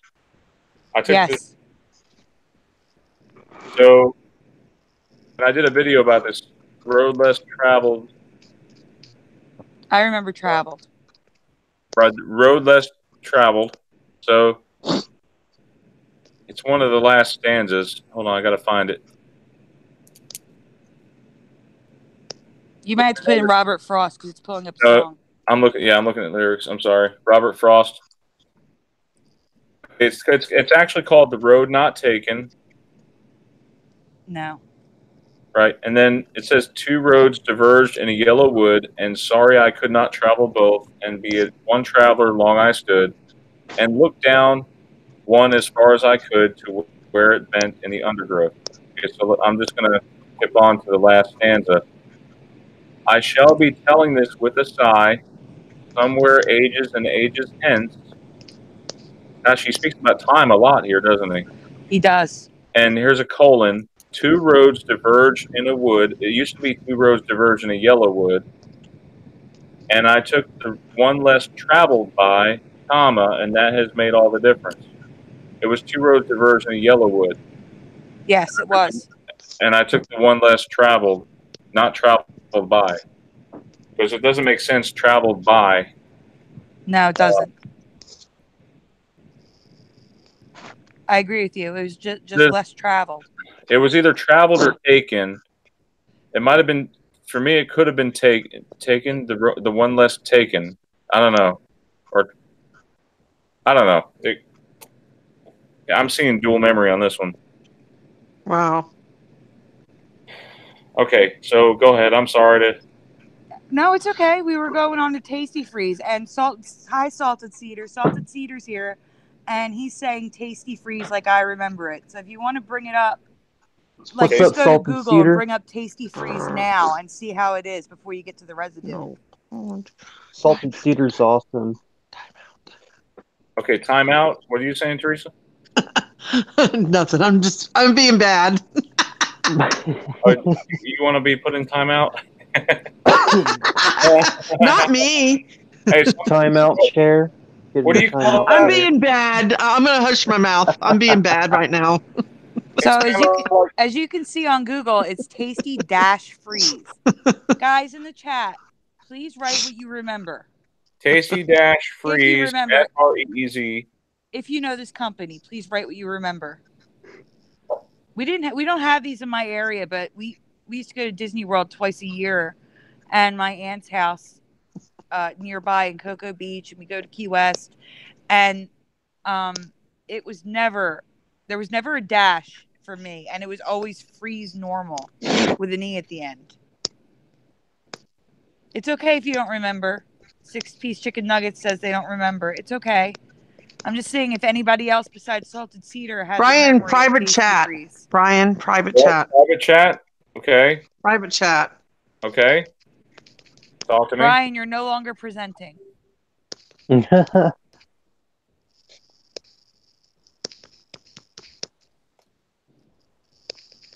Okay. Who do you think?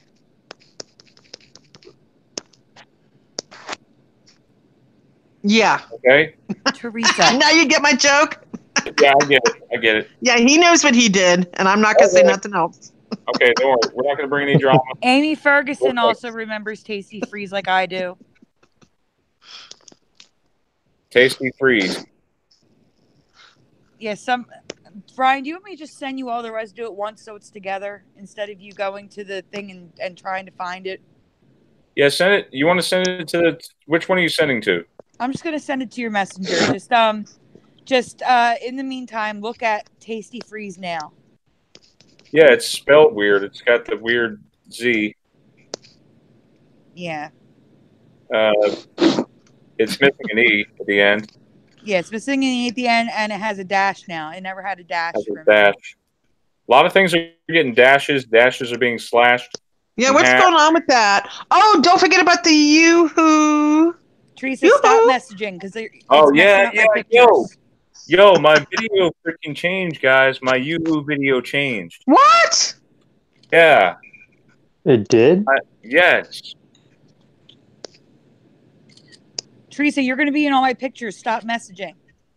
I hear somebody doing screenshots. I got to retake screenshots to send it to Brian easy. Oh, I'm sorry. My bad. It's okay.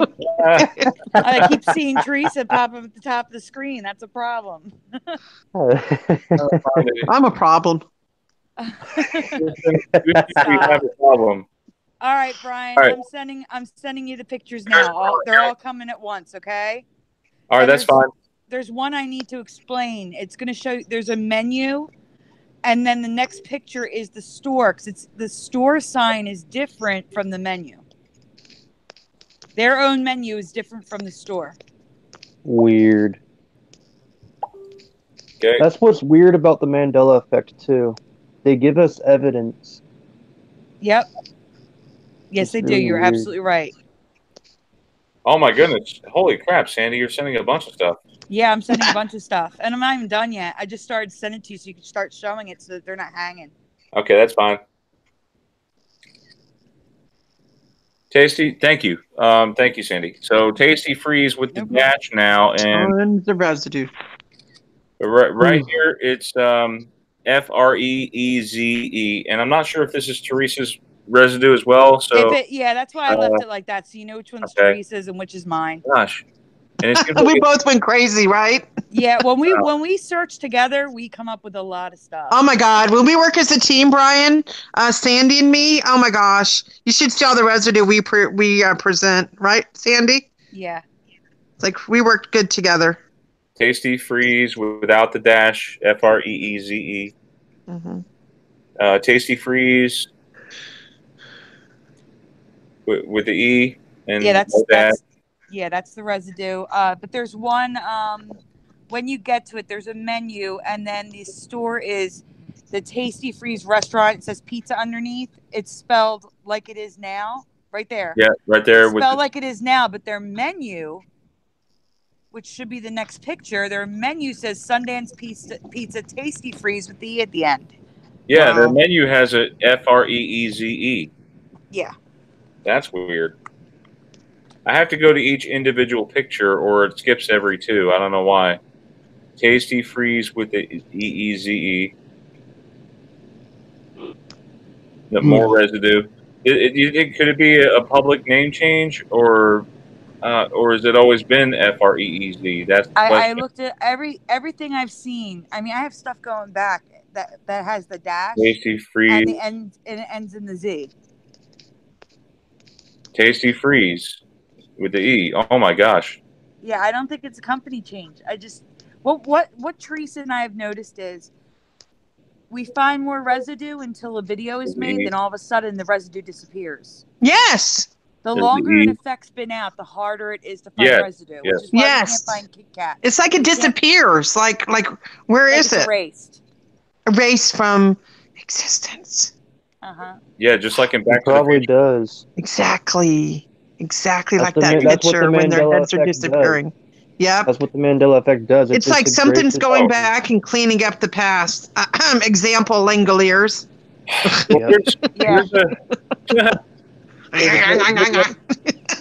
Hey, big one for me is the video game Gunsmoke, and I did a video about this.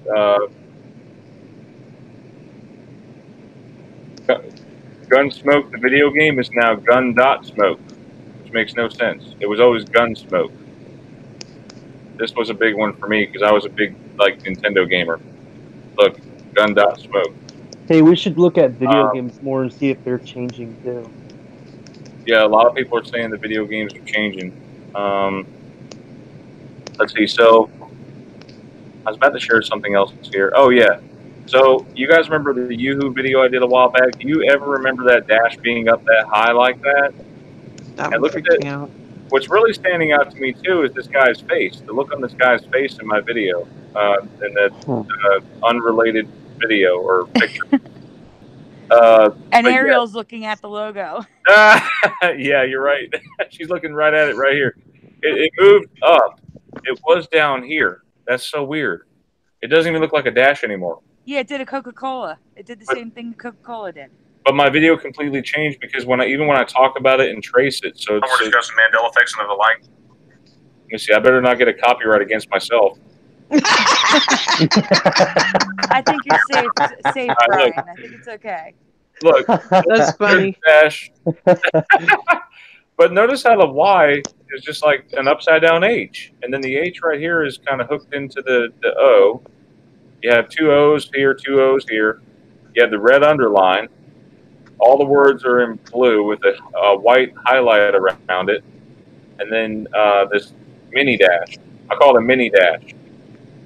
It's not even a real dash, and it's up high.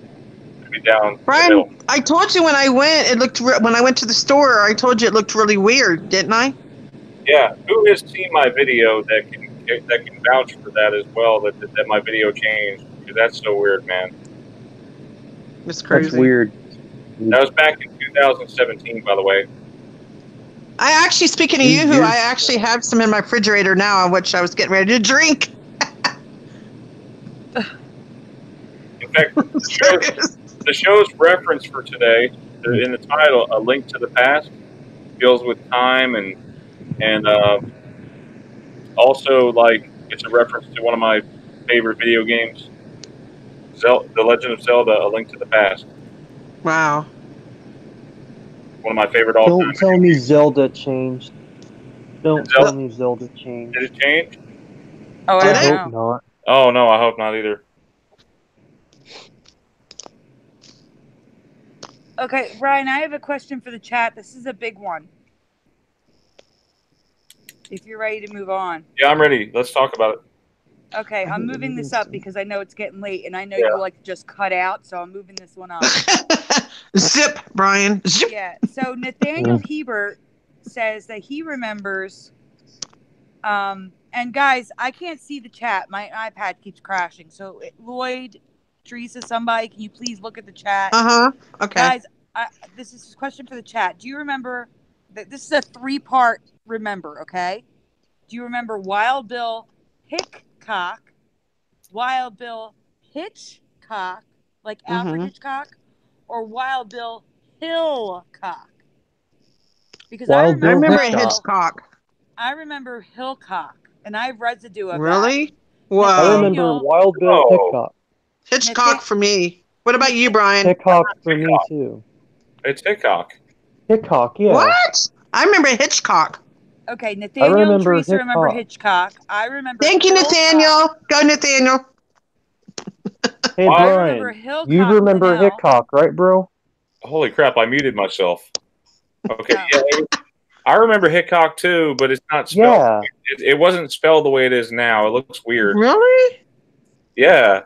Me and Brian remember Hickok. All right, That's guys, crazy. look at the chat. See what the chat remembers while I get residue for Brian. Well, it was Wild Bill Hickok. Yeah. Brian, I'm sending you what I remember for Hillcock. It's spelled now Hickok, but I remember OCK. I agree. I agree with the CK. Ooh. That's weird. I remember Hitchcock. That's strange. Why do we have different realities? Because we're all from different reality. I mean, we're all from different timelines. Theresa, and that's what's happening. Theresa, what is the chat saying? Let me look. Hold on. Because I can't see the chat. My iPad crashed again. It's like. Let me go in there. Sorry. Let me go in there. It works for like 5 minutes tops. There's actual residue. See, I didn't believe you at first. Let me go in there. Hillcock. No, Brian, 100%. It was Hillcock for me. It's always been Hillcock. Always been Hickok for me. Oh, it's been Hickok for me. We have Last Flyboy says Hickok, HICKCOCK.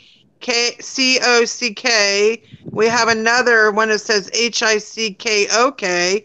Oh, Wake Up News remembers Hitchcock. Thank you, Wake Up News. Yeah, there's Hillcock. What the heck? Hitchcock. Wait, Cecilia Berry remembers Hitchcock. Amy Ferguson remembers Hickok. Daniel Burdick says Kick. Hold on for a minute. Theresa, wait. Hold on. Theresa, wait. The image, Brian. Theresa, wait. Brian, go back to that image. Hold on. Everybody's remembering. I'm trying to talk about the image that's on the screen. Go back to the image. Oh, Brian. sorry. Oh, Last Flyboy says I spelled it wrong the first time. That's okay. We understand Last Flyboy.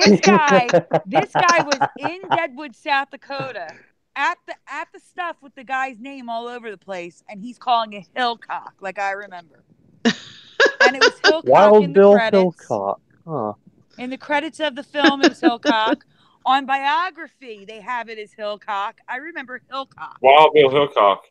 Let me see if I see any residue, guys. Hold on. It was Hickok to me. Hickok Let me see if I see any Hitchcock. Because now you got me curious. Nathaniel had a lot of residue of Hitchcock on Facebook.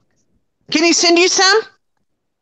Is he still in the chat? I'm saying No, if you want to go to Facebook, Nathaniel's post has a ton of residue for Hitchcock. Oh, there is? For me, I had to look for Hillcock because for me it was always Hillcock.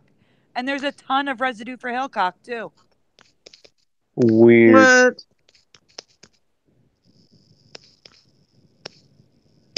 This is crazy. This is getting kind of creepy. Oh my God, guys! Oh my God! This is crazy. Alfred. Oh wait, no, that's Alfred Hitchcock's. My bad. We need to get somebody with newspapers.com because I think we'd find a lot more. I would bet that Hillcock's in the Northeast. I would bet.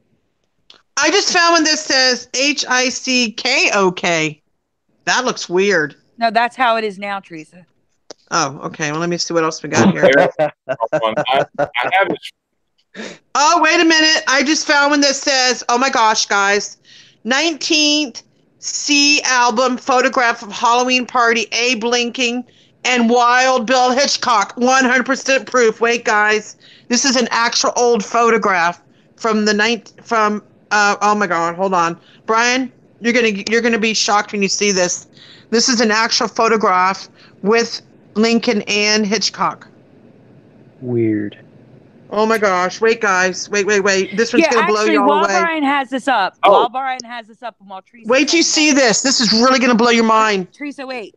I want everybody in the chat to know that because a lot of people think they're finding residue, but they're finding it from Nathaniel. Mandela database on Flickr is Nathaniel Hebert. This is not from Nathaniel. This is something I just found now. Wait till you see this. Because originally I didn't know it was Nathaniel, but it's Nathaniel Hebert's Flickr account. No, Mandela this one I database. just found is fresh. Like, I just found it myself. Wait till you see this. Oh, I know you did, Theresa. I'm letting in the chat now. Holy crap. Okay. Eric Yeah, see? No. See? Okay, so Eric says Wild Bill Hillcock.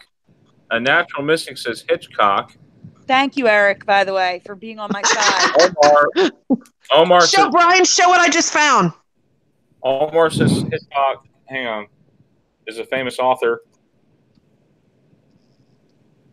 Sandy, do you see what I just sent you and Brian? It says 19th album photograph of Halloween party, Abe Lincoln and Wild Bill Hitchcock. Boom. I Brian? believe you, but for me, it was 1,000% Hill. For me, it was 1,000% Hickok. Can you show that picture with the information underneath He's it? showing it now. He's It's showing it now. Hickok. But it's not spelled the way it is now. It was spelled differently. Yeah, The it's way that still I remember it. I'm with saying Brian. It's a change, I think, across the board. Not many people remember it KOK. Wow. Let me see if I can find any more, guys. Wild Bill Hitchcock. That's weird, man. There you go. I just found another one. It says Target Game. Wait, guys. Exactly the way I remember it. Here. I found another one. 100% residue. Yeah, I'm with you, Floyd. Yeah. Guys, wait till you see this. It's an actual game. Hitchcock. And it's from Gunsmoke. What? Weird. Yeah, wait till you see this. The Western Gunsmoke or the video Yes, game? I have 100% proof. Yeah, just Watch like this. my TV show credits for Calamity Jane. It says Hillcock in the credits. No freaking way. Yeah, you have That's it. I sent it crazy. to you. Maybe Here, I'm sending it now. maybe the L was silent.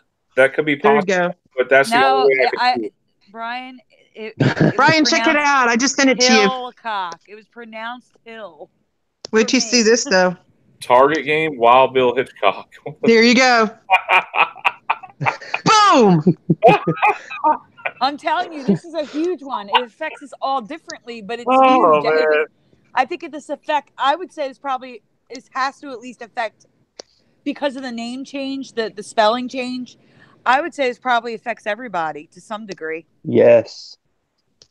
This one's huge.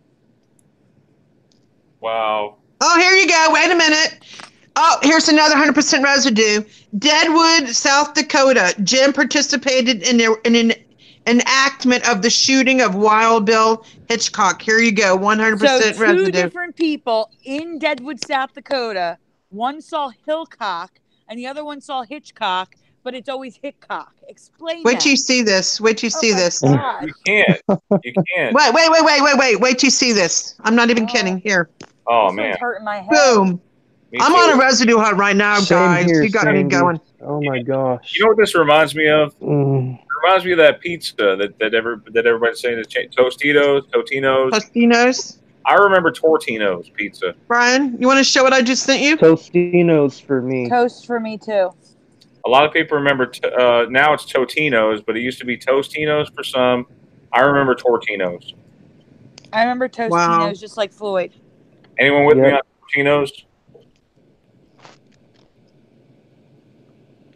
Wait a minute. In the movie Tombstone, didn't they have Wild Bill Hitchcock in there too? In Tombstone, the movie? No, the movie has Hitchcock now. Oh, okay. Hold on. Talk Brian, down. do you see what I Help just me sent and you? Brian The remember it. same way with the television show Deadwood. The television show Deadwood says Hitchcock. Okay, You this see it, is a Brian? big Mandela effect right there. Yeah, Oh my Nathaniel gosh. found it. Nathaniel Winters Hebert. Wow. Brian, you want to share the last one I just sent? Yeah, and what about Macaulay Culkin versus Macaulay Culkin? Macaulay for me. It was Macaulay Y, now it's AY. Well, here we go. Wow. I can't believe the residue I'm finding, guys. So I'm not the only one that remembers Macaulay with EY? No, you're not. I remember You're not it. the only one. I remember it too. Man, guys, you guys are keeping me busy with the changes to this list. You keep adding. Right? What do you think, Brian? This last one I just sent you.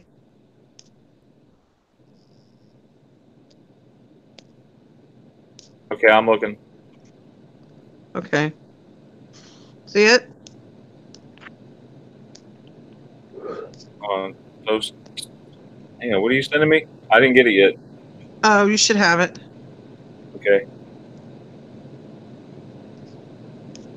The last one. I see the Deadwood one. That's the one I see with the Hitchcock. I shared that already. Okay, I think that was the last one. Okay. All right, so we're moving on now. Wow. That was crazy, guys. That is crazy. I mean, well, how come I keep finding residue with Hitchcock? So I'm not the only one that remembers it. I'm with Right? Sandy. I'm starting to get a headache too. That's Yeah, just well, headaching not to hurt right your there. head more, but I got more coming at you that's going to hurt your head. Oh my we gosh. gotta go. Go ahead. We're going to get this over with. Brian, I'm sending you a link to a website. I don't know if it's real. I don't have $25 on hand to see if it's real. But Think Geek, which I've known about this website for over a decade. They have really cool like Doctor Who stuff, like any geeky things like you like. They are supposedly selling Shazam. They're selling what? Shazam. The You got movie the link? that's the Mandela Effect. You get the link? Yeah, I'm getting the link for you now. Hold on. Yeah, let's look at that. And also Punch Drunk Love. You're right. It's got a dash between Punch. Yes. Yeah, it has a dash now. It never had a dash. Oh, why does the Mandela effect show dashes? Oh my gosh, y'all just said the word punch, and I'm looking at a picture, and guess what it says? Here we go again with synchronicities. It says Punch. It says, is told that Q is an extremely powerful and dangerous entity. Punches Q in the face. And then when you said punch, I was looking right at this picture. I'm not even kidding. Brian, That's when you weird. go to the website, they have multiple images, including images of the actual DVD, VHS. So make sure you click all the images they have there, because the first image looks like the fake image. But Wow. see, I don't know them for selling parody items, unless this is a new parody item they made. I don't know. Just go to the website. I'm just confused. This was shared by a Twitter user. Hold on a minute. Let me get to it, and I'll tell you which Twitter. Last Jar on Earth. It's one of my Twitter followers. Oh my gosh. Yeah, what the heck, right? Yeah. I don't have $25 to buy it to check it out. And I don't see them using the parody movie because that was made by BuzzFeed, not Think Geek. You know what I'm saying? That would be copyright infringement for them to copy it and sell it. Sinbad, Walt Disney Shazam. What? Look at the images. There's multiple images. Look at the images they have. Is it showing a dash? But No, the VHS says Shazam too. Right, but notice how it says Shazam with 2 A's. And Yeah. front cover, it only shows it with 1 A. That could be Photoshop. Something ain't right. I know something's not right. I don't know what the heck to make of this. I don't know. It's Does saying somebody want to test confirmed and all this stuff. I don't know. Like I said, they're not usually to sell parodies. You know what I'm saying? They're usually Wow. It's memorabilia for like if you look at the other stuff, like there's Doctor Who stuff, there's Star Wars stuff, Well, all sorts of stuff in this store. I've never seen anything like this. This is crazy to me. It's really I would crazy. love to buy that and see what's on that tape, but I don't have a VHS player anyway, so. and that's what they probably figure. You know, it could be a fake, false thing, but it's from Think Geek. You know, Right. whoever wants to order this can try to order it, and you'll have to like let us know. Hey, is this for real? That's what I want to know. Is it real or is it like a parody or something? Or Because it says Jonathan Taylor Thomas is in it, along with Paul Rice. Wait, the image on that thing was created by somebody, so they would have had to pay. Somebody created that. I thought it was a Photoshop so that people could show what they remembered. Right? He doesn't even look like a genie. He looks like Jafar. Like seriously, like from Aladdin.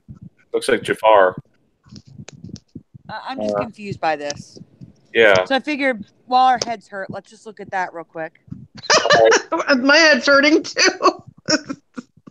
But That's I just did find mind-boggling. true residue. I think it's because we're trying to process too much information and we're all in sensory overload.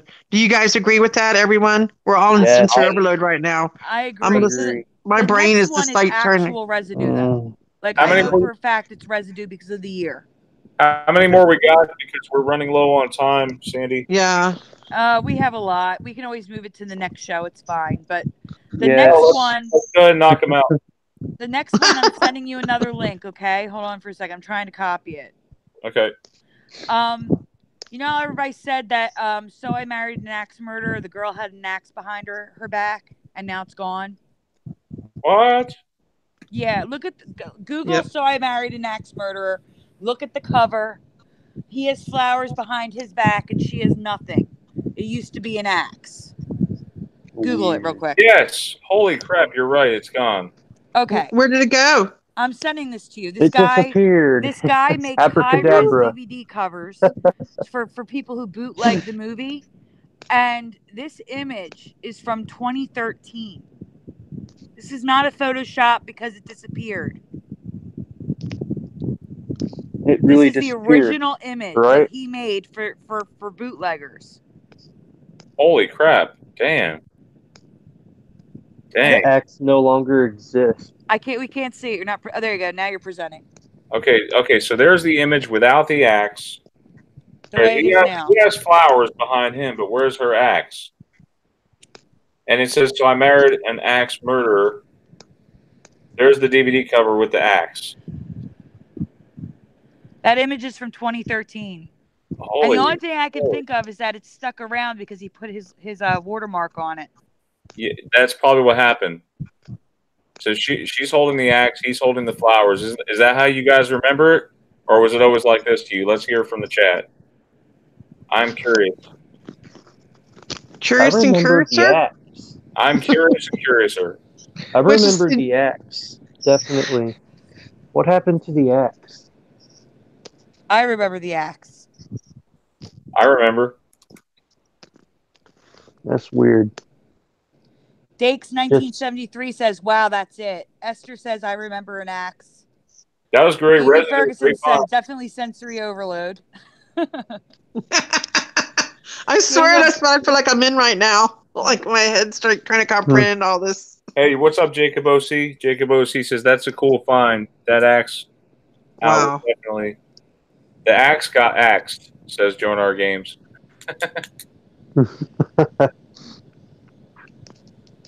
Let's see. There's an IMDb link here, Natural Mystic. I'm going to take my chances.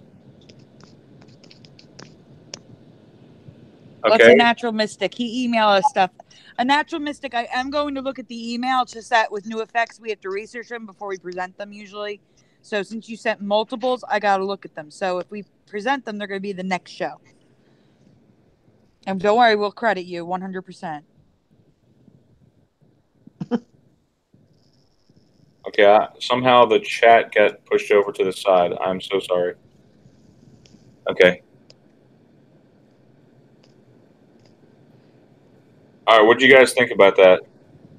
Next, oh, the next. You want the next one? Hold on, let me. Missing that. I'm jumping between screens. Okay, so the next one. I mean, if you want to knock out a few, we have a lot of weird and merged logos. If you want to knock them out real quick. Yeah, let's just nail them. Yeah, nail them. Oh yeah. Okay, so oh wait, first at the top, Abraham Lincoln's hand. Teresa says it's moved. I sent you the picture. Yeah, of it looks Abraham weird. Hand. What do you think? Where's the picture? They're in the Flickr account. You want me to send it again? Oh, I got it. Abraham Lincoln, Okay. the 15th president? Yeah, the memorial, the Lincoln Memorial. His hand is moved. Really? Yeah, it's more off the chair now. What the? I remember his hand being right on the chair. Right on it. Yeah, see, Altec? What? Altac Lansing is merged. That was one of the merged ones that I was going to tell you about. All right, what was the other? Okay. Hughes Air West. That airplane is crazy screwed up. Trying to find it in here. It's yellow with the bananas. That was their marketing campaign. Oh, okay. Hughes Air West, is that the one? Yeah, look at the logo. And that was like in the 80s. Okay, so let me show you from left to right these different logos. We have Sandy sent in Altec, which the A and the I is merged. It's an L, but yeah. But it looks like an I, AI. Hold on. Oh, Next, that one's a good one. Show that one, Brian. Which Teresa one? found Oreo double stuff with 2 Fs. That's a packaging. Whoa. That's the packaging. Yeah, how did you find that, Teresa? Double What? F. Oreo Luck? double I was just Googling. I was Googling it, and I said, where the heck is it? And I looked again, and it freaked me out. I can't believe it didn't change, because look at it. It's not photoshopped as far as I know. Look at it. I swear if this were a video game, I feel like you were Game Genie. Right, it was funny because I literally was looking for residue for double stuff, and I came across it, and Sandy was like in shock. Yeah. It didn't even change yet. It didn't even change yet. That's what's weird. Yeah, the 2 Fs. There you go. And then Montgomery. And I sent a few other residues to her, right, Sandy? Yeah, Montgomery Ward is merged, the AR. Yeah, that one freaked me out. We had that in Florida where I'm from, and Montgomery Ward is now merged. Look at that. That's weird. Yankees, yeah. the That's an logo's older all messed store. up if you zoom in with triangles. Oh, which one? The card?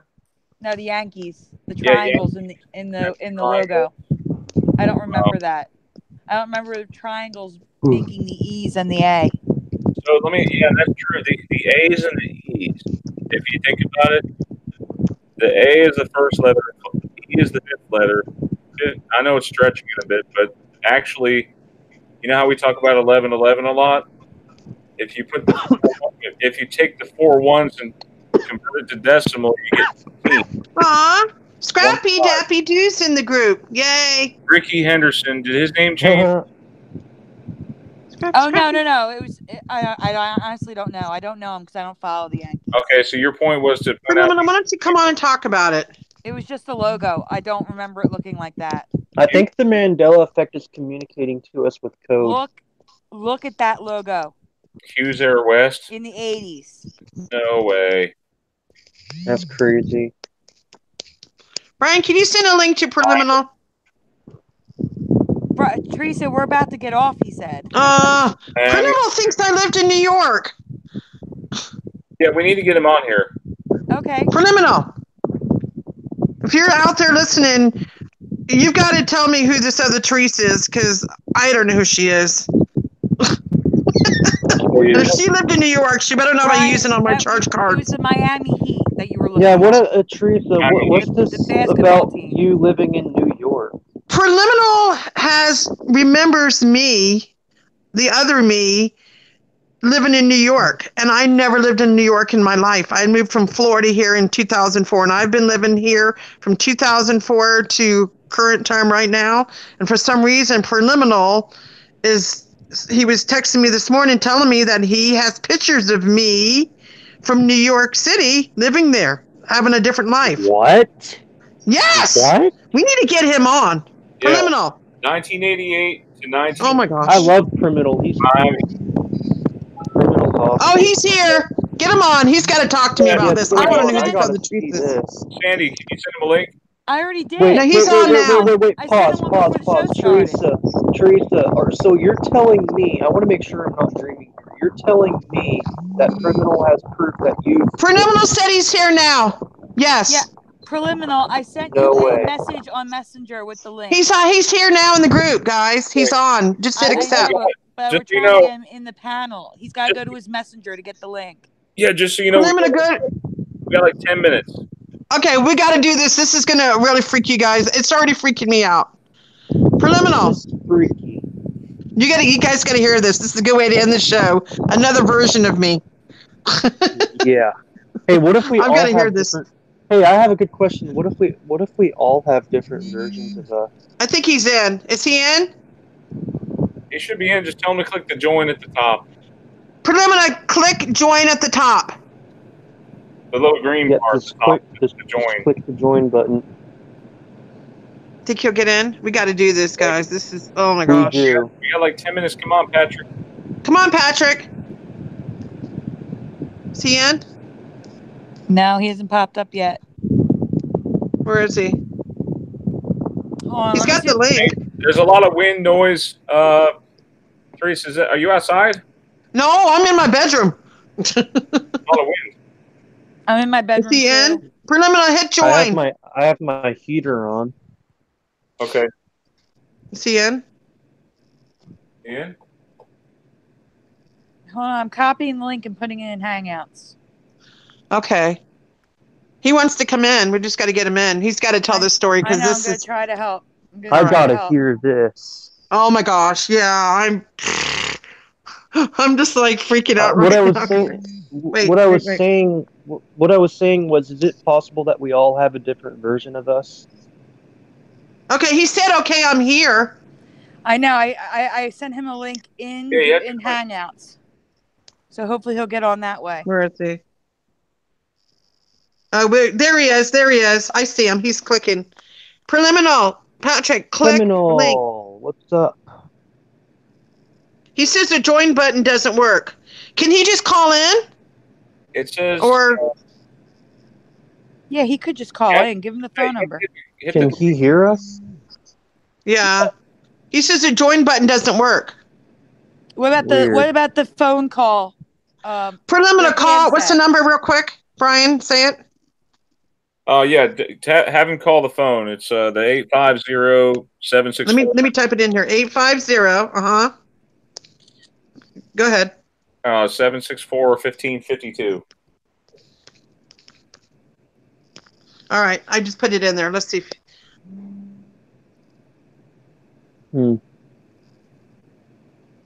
What about the phone icon? We got like if he clicks the phone icon, it should connect. Click the phone icon, Patrick. I keep going back and forth calling Preliminary on Patrick. If it doesn't work, call the phone number Theresa gave you. Call the phone number. I've got to hear this. Oh, this is a great way to end the show. This is a very good way to end it. we we didn't really get to talk about the other effects. We can get it next time. Sandy can just move the list up. It's giving me a headache on hearing more. In fact, it's probably giving Sandy a headache, and it's definitely giving me one too. Plus, I didn't eat yet. Okay, see, Colin? I just realized I didn't eat anything yet. LOL. Huh. Did he call it? Come on, Patrick. Come on, Patrick. Come on, buddy.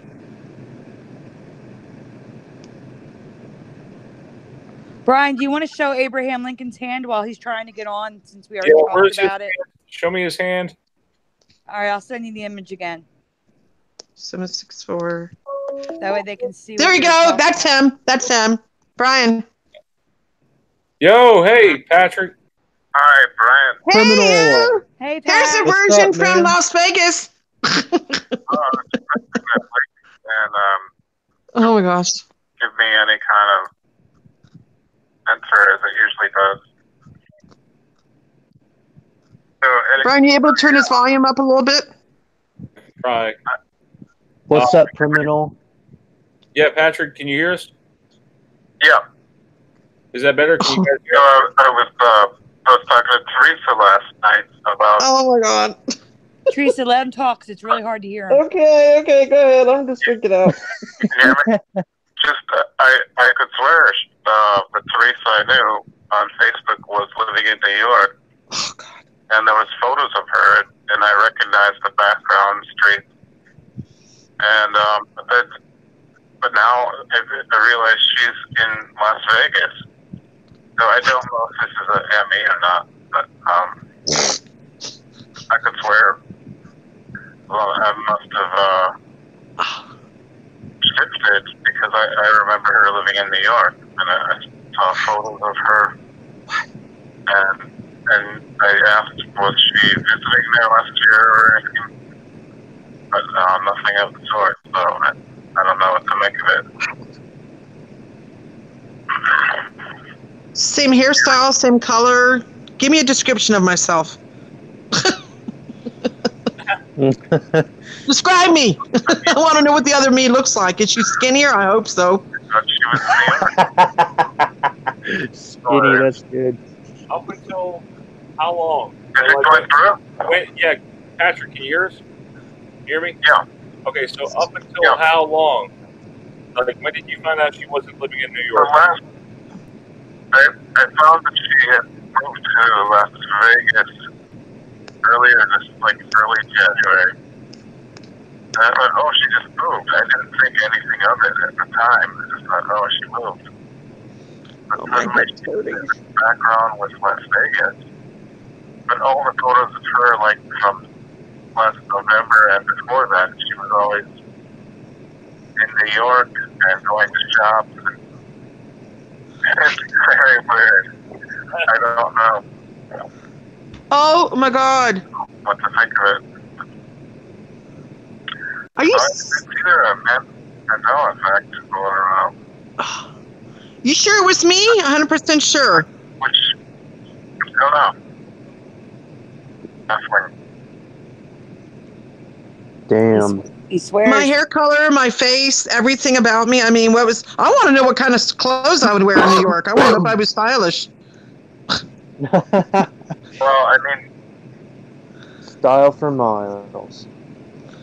Tell me what I was wearing. I want to know with the other version of me what kind of taste she has, whether it's good or bad. you were wearing like big letters, kind of,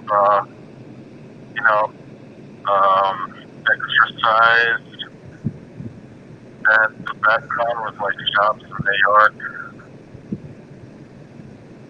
It's definitely it had the style of New York. It's just the streets and all the people. Oh my God. That's crazy. The apartment was sort of dark.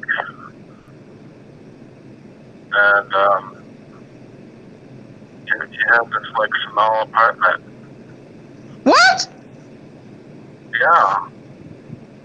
I have my own apartment in New York? I mean, I didn't look at. I didn't spend much time really thinking of it or looking at your photos, but it said New York. I mean, you were in New York, so I don't know. Oh my God. There's another Theresa running around. So that must have been another timeline of me. That's the only thing I could think is you saw another timeline version of me. That's crazy. That is crazy. It doesn't surprise me that much with all the other weird stuff going on. Guys, I can tell you, I have never been in New York. I'm afraid of that place with all the crime. Yeah, no. Okay, Patrick, sorry. No, I was trying to hear. I couldn't hear what Theresa said. Oh, she said that she was afraid. She's afraid of New York because of all the crime. She would never. Yeah, I would never go there. I would never go there. That would be one place that I would never go to. Oh, seriously. Interesting. At least this version of me. Yeah, it's one of those. I don't know what to think situations. I don't know. Were you in shock? No, I mean, I thought she had moved to Las Vegas, but then she said she's never lived in New York, and then I was kind of shocked. Never. No way. Wow. So Jake says doppelganger. You thought you had moved, so you weren't really shocked. Brian, you're breaking up. Probably you're on the phone with Preliminal. That's probably why you don't want to go there if there's another version that has witnessed what goes on there. I think we're all in different timelines. No, but could it be going on right now? I mean, could there be another version of me right now in New York that I don't know of? I think there would be in a parallel timeline, maybe, but not in this timeline. So you're telling me Preliminal got a view of a different timeline with me in it? Yeah, just like you do when you remember Hitchcock and I remember Hillcock. Oh, ask Preliminal about that one. And Preliminal, what do you remember? Remember Hickok. It's brick. To me and Brian, it's Hickok. Preliminal, what do you remember? Hitchcock or Hillcock, or what do you remember? Or Hickok. Wild Bill. I know you know your history. Is he there? Patrick. Is he still there? Are they there? Brian, Patrick. Hello? Hello? Did we lose everybody? I think we lost everybody. I'm here.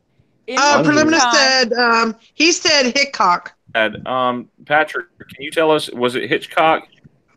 He said Hickok. He says Hickok in the chat. His phone went out. Thank you, Preliminal, for telling me about me. Thanks for coming on the show, Preliminal. Even if for a short time, thanks for coming on. What if Theresa time travels in the future? Maybe it was you. Yeah, maybe it was. That's a good idea. Maybe it was in the But future. I would never go to New York. That's the problem. I would never go there. I'm afraid of this crime and everything there. That would be a huge no for me. Well, just to let you know, Theresa, crime happens everywhere. Yeah, I I hear about it more. The more people that are around, the more crime there'll be. But it's still unlikely to happen to you. But he's already seen me there. He saw pictures of me. Preliminal has seen pictures of me that I was actually there. That's crazy. Last year. Hey, it Yes, makes sense why all the Hislam. We know it's shifting is Hickok happening. now, but it's changed for many of us. It makes me want to Google myself. Shifting.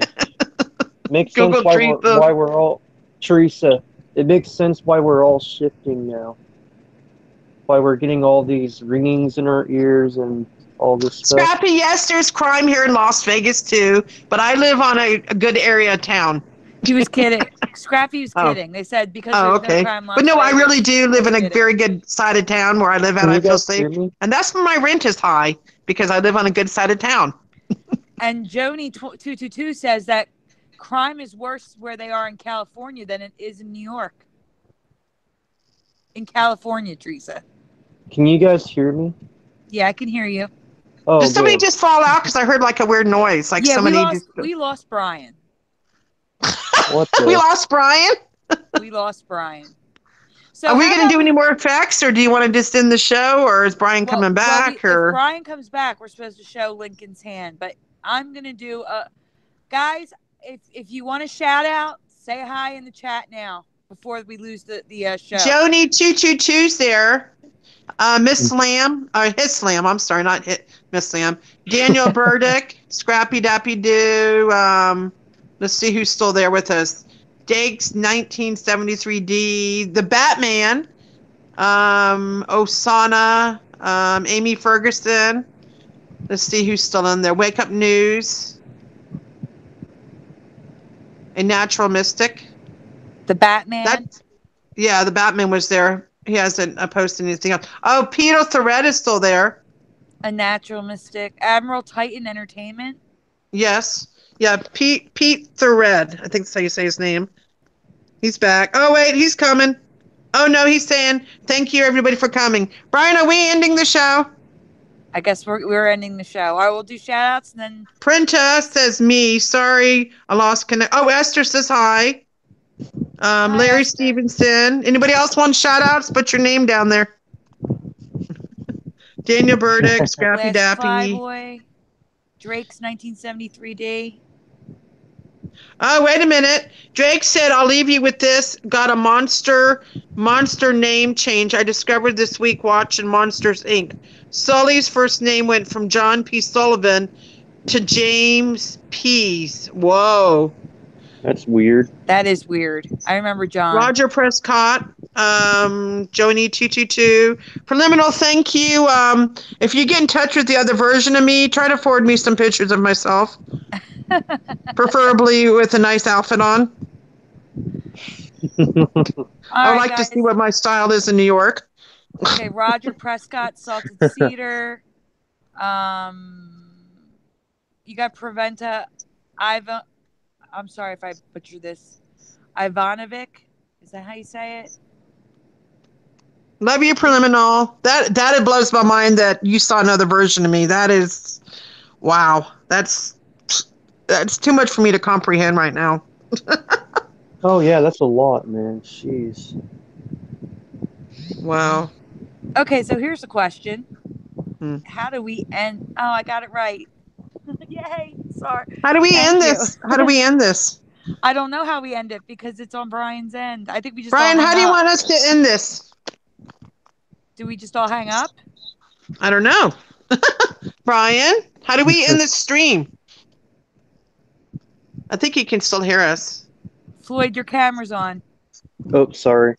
It's okay. Hi, Ferry and Night. You came just as we're ending. Better late than never. Yeah. It was a very interesting show. Well, do you want to just say goodbye? I guess. And how do they end the stream? I don't know how you do that. I don't know either. Brian, Daniel if you're Burdick listening, here. how do we end the stream? Hello. He's not there. Can you? He was in the chat.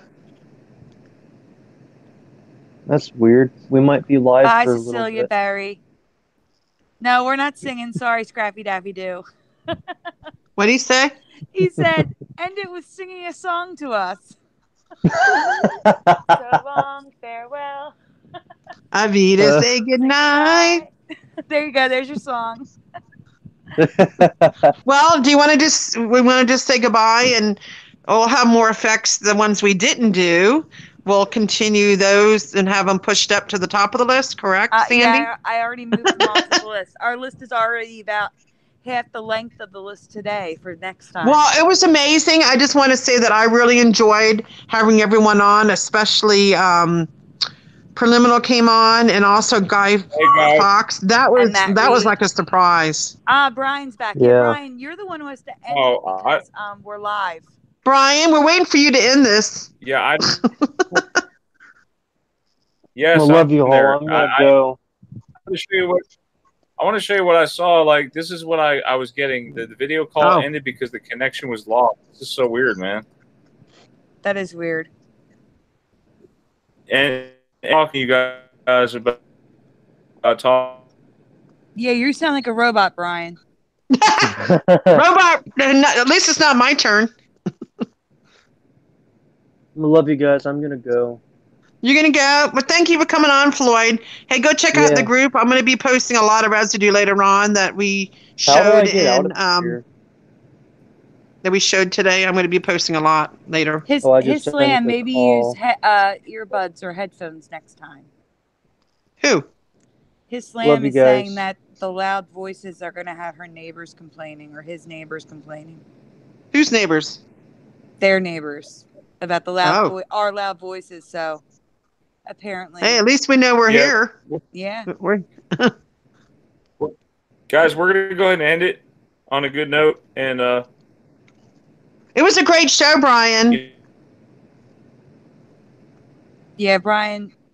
All right, guys, have a good night. We're going to say good night because Brian's just going to end this because I myself have a lot of running around to do on the bus, so I need to get myself moving. Sandy, I will text you later on. And Brian, I'll text you later on. I'll text everybody later on. But I really need to get myself moving and get out of my apartment because I have a lot of things to do, including the library, which I will actually be looking for residue while I'm there. In the bookstore, which I do find residue sometimes in their used bookstore. Okay, well then. And Savers too, more residue. God bless. God bless. Love you all. Bye, guys. Thanks for coming. Text you both later.